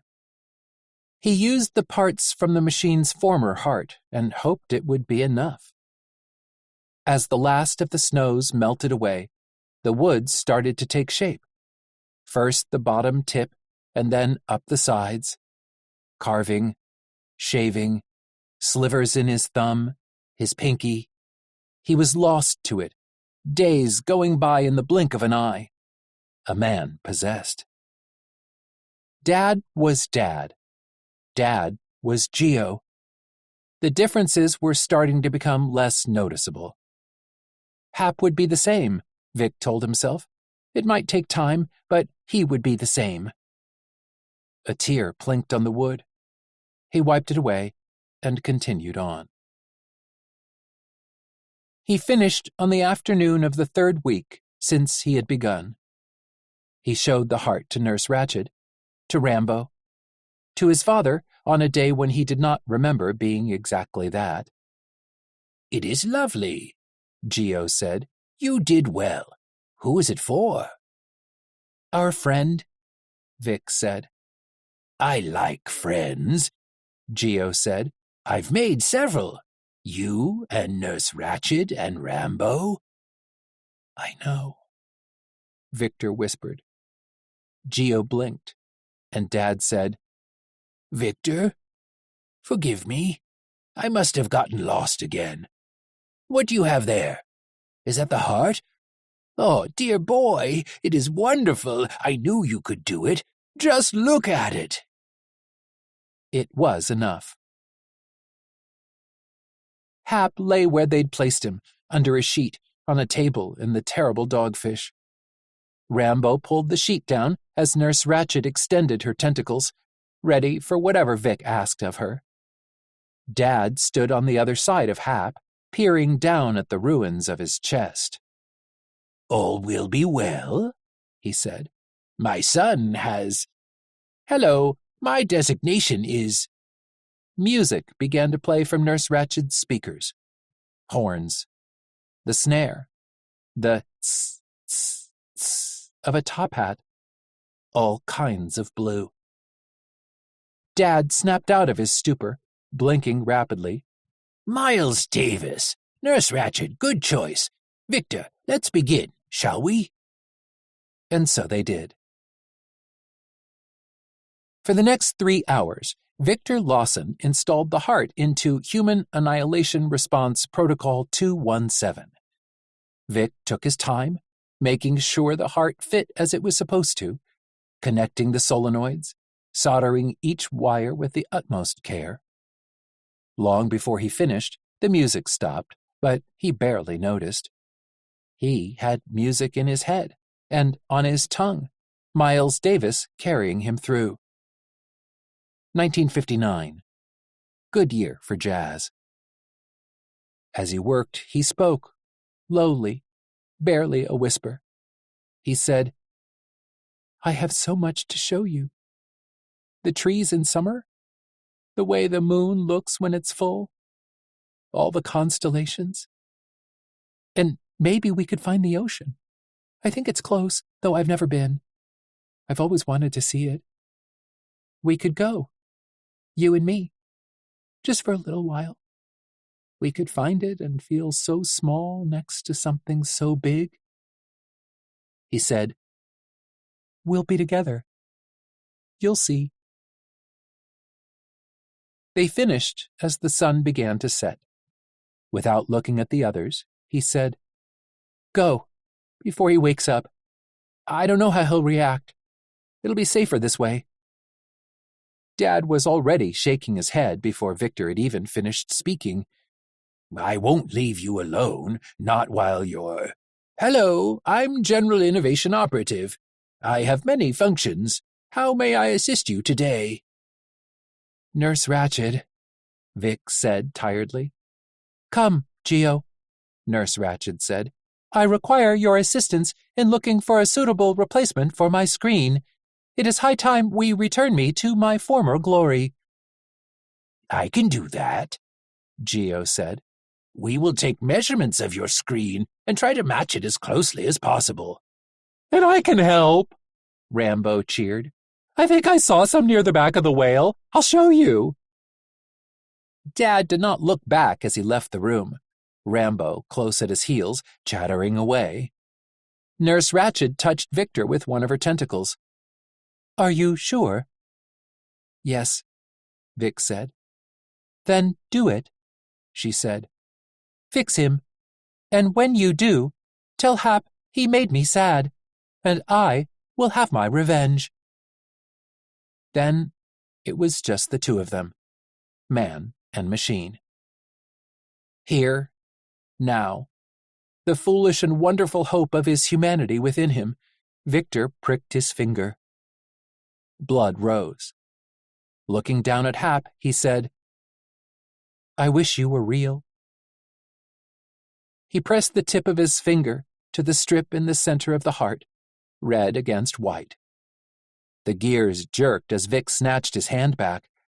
The top two, the largest, creaked as they began to spin, the teeth interlocking with the three smaller gears. The compartment closed. A tremble rolled through the machine on the table. It started at the feet, rolling up through the legs and hips, hands and arms, the chest to the shoulders to the head. Heaven, Vic sang quietly as he backed away from the table. I'm in heaven. I'm in heaven, and my heart beats so that I can hardly speak. Harp 217 blinked once, twice. Your name is Hap, Victor said. You're safe. Nothing can hurt you. Harp 217 turned his head toward the voice. Victor raised his hand toward the machine. Blood trickled down the side of his finger, a thin line of red against brown skin. He rubbed this thumb against the underside of his ring finger, another drop of blood forming at the tip. It caught, held for a single breath, and then dripped toward the floor. A flurry of movement, a blur of wood and synthetic flesh. One moment, Harp 217 stared at him from the chair. The next, he was up and crouched in front of Victor, having caught the drop of blood before it hit the floor. It splashed against his palm, and another tremor bowled through him. Human, he whispered as he rose slowly, eyes flat and cold, face inches from Vic's. Yes, Victor replied. I am. Harp 217 gripped him by the throat, fingers digging in. Vic did not struggle as he was lifted off the floor. He did not fight. Instead, he wrapped his hands around Hap's forearms. Hap's grip tightened, and lights flashed behind Vic's eyes. Butterfly, Vic gasped. The butterfly in the forest. Nice. Pretty. Something complicated crossed Harp 217's face. Surprise, confusion, and rage so black it felt like midnight. He froze when Vic used his arms to pull himself forward, Hap's arm bending as if it were flesh and bone rather than metal. With the last of his strength, the last of his bravery, Victor Lawson kissed the machine, a scrape of lips that took only a second. Harp 217 released his hold, and Vic slumped to the floor, sucking in air. He took a step back, and then another, and then another. Before Vic could recover, the machine bent over, head in his hands. Your name is Hap, Vic said, using the wall to pull himself up. I found you. I fixed you. I saved you. But you did the same for me. You love music. You love butterflies. You are a protector. You help. You save. You exist. You are real. Human, Harp 217 snarled at the floor. Hurt you. Kill you. No, Vic said. No. Another tremor, an earthquake, and it racked Harp 217 entirely, his body vibrating as if attached to live wires. But as quickly as it began, it ended, leaving the machine curled into a ball on the floor. Approaching slowly, Vic crouched next to him, hesitating only a moment. He lay his hand on Harp 217's back, rubbing in slow circles. The machine flinched, but didn't try to stop him. Did it work? Rambo asked him as Nurse Ratched and Dad stood behind him. Vic hung his head. Yes, he said. It worked. Hap 217 did not remember. He did not remember Dad, Nurse Ratched, Rambo, He did not remember the scrapyards, their former home high in the trees, the adventure into a mysterious world beyond the forest to save one of their own. He did not remember music, or the magnificent house and its owner therein, or riding in an elevator to meet the enchanter of dreams. He did not remember that he wasn't unique, that there were more like him, and that his creator, his God, watched over him, all while slipping between lifetimes, Gio one moment, Dad the next. And it meant he did not remember Victor. That night, when sleep was elusive, Vic told his father, "I've never been more human." "Why?" Dad asked. "Because I breathe, but I can't catch my breath." Nurse Ratched and Rambo and Dad were there, and they lifted Victor up when he was too tired to stand on his own. The harp machine sometimes hostile, sometimes not speaking for days on end. Weeks passed, and Victor persisted, searching for that crackling spark of recognition. A sign, anything to show that all was not lost. And it was there, in the smallest of places. Nurse Ratched played him music, jazz, Miles Davis, and all kinds of blues. When he threatened her, he did not stutter. Rambo showed him Top Hat, telling him that Jerry and Dale would dance cheek to cheek. 2 minutes in, Harp 217 said, "When will they get to the disguise?" On a summer day, Dad led Harp 217 into the forest. They were gone from early morning until dusk. When they returned, Dad said, "Hello, my designation is—" He slapped his hand against his chest. Then, "Victor, I would like to introduce you to a friend of mine." Harp 217 stepped forward stiffly, eyes only for Vic. He stopped, frowned, and then tried again. "I do not want to be called Harp," he said, voice oddly formal, as if he'd been practicing. "Gio told me I have a choice, that I could pick my own designation." He scowled. "My own name." "That's right," Dad said. "You can.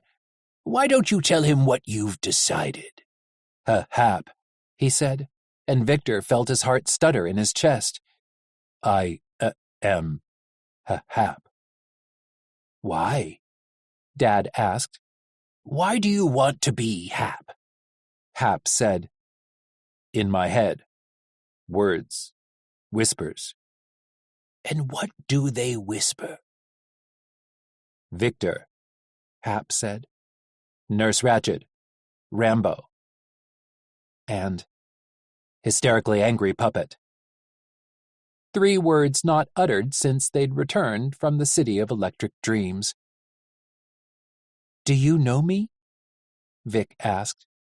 Hap said no, and yes, and you are human. You have human blood and human thoughts. And I dreamed. I dreamed you kissed me in a room of screens and butterfly wings. You're a ghost in my head. I want to know why. I want to know you." With a bittersweet ache in his heart, Vic said, "Hap. It's a good name. I like it. Fits you." Though it was faint, Hap smiled. On a crisp fall day, the leaves aflame in autumnal hues, a human walked through an old and lonely forest, a machine at his side. They did not speak much, letting the sounds of the woods wash over them, the wind through the branches, the animals scurrying through the underbrush, the birds calling as they flew overhead. Quiet this, a solitary moment in an imperfect world where existence did not need to be proven or earned. It just was. And here, in this place that counted for something. Perhaps everything. One of the figures, the so-called last of the humans, pointed and said, "Look." Off to their right, swirling in a thin ray of sunlight filtering in through the canopy, a kaleidoscope of butterflies. At least a dozen, monarchs all, dancing among the trees, a slow, silent tornado. And then the machine spoke. Butterfly wings are delicate. Touching one might cause the colors to fade, leaving the butterfly open to predators. It will not kill it immediately, but you are sentencing it to death regardless. "Yes," came the reply. "Yes, that's what Nurse Ratched said when—" Memory, ever present, a reminder of what was and what could be, if only one was brave enough to reach for it. Vic. He looked over at his friend beside him. Hap kissed him, tentatively, sweetly, a single point of contact, and he tasted of metal. "What was that for?" Vic asked after he pulled away, touching his lips in wonder. "I wanted to," Hap said simply. He looked back at the kaleidoscope and smiled. "Nice. Pretty. I like them." "I know," Vic said as he took Hap's hand in his. You can do that again, if you want." Hap rolled his eyes. "Oh, can I? Good to know." But then he kissed the side of Vic's head, lingering. Be it man or machine, Victor thought, to love something meant loving the ghost inside, to be haunted by it. Humanity, that nebulous concept he didn't always understand, had lived and died by its creations. Perhaps Victor would too, one day, a final lesson in what it meant to exist. But that day was not today. As the butterflies danced, a human and a machine looked on, their hearts beating as one.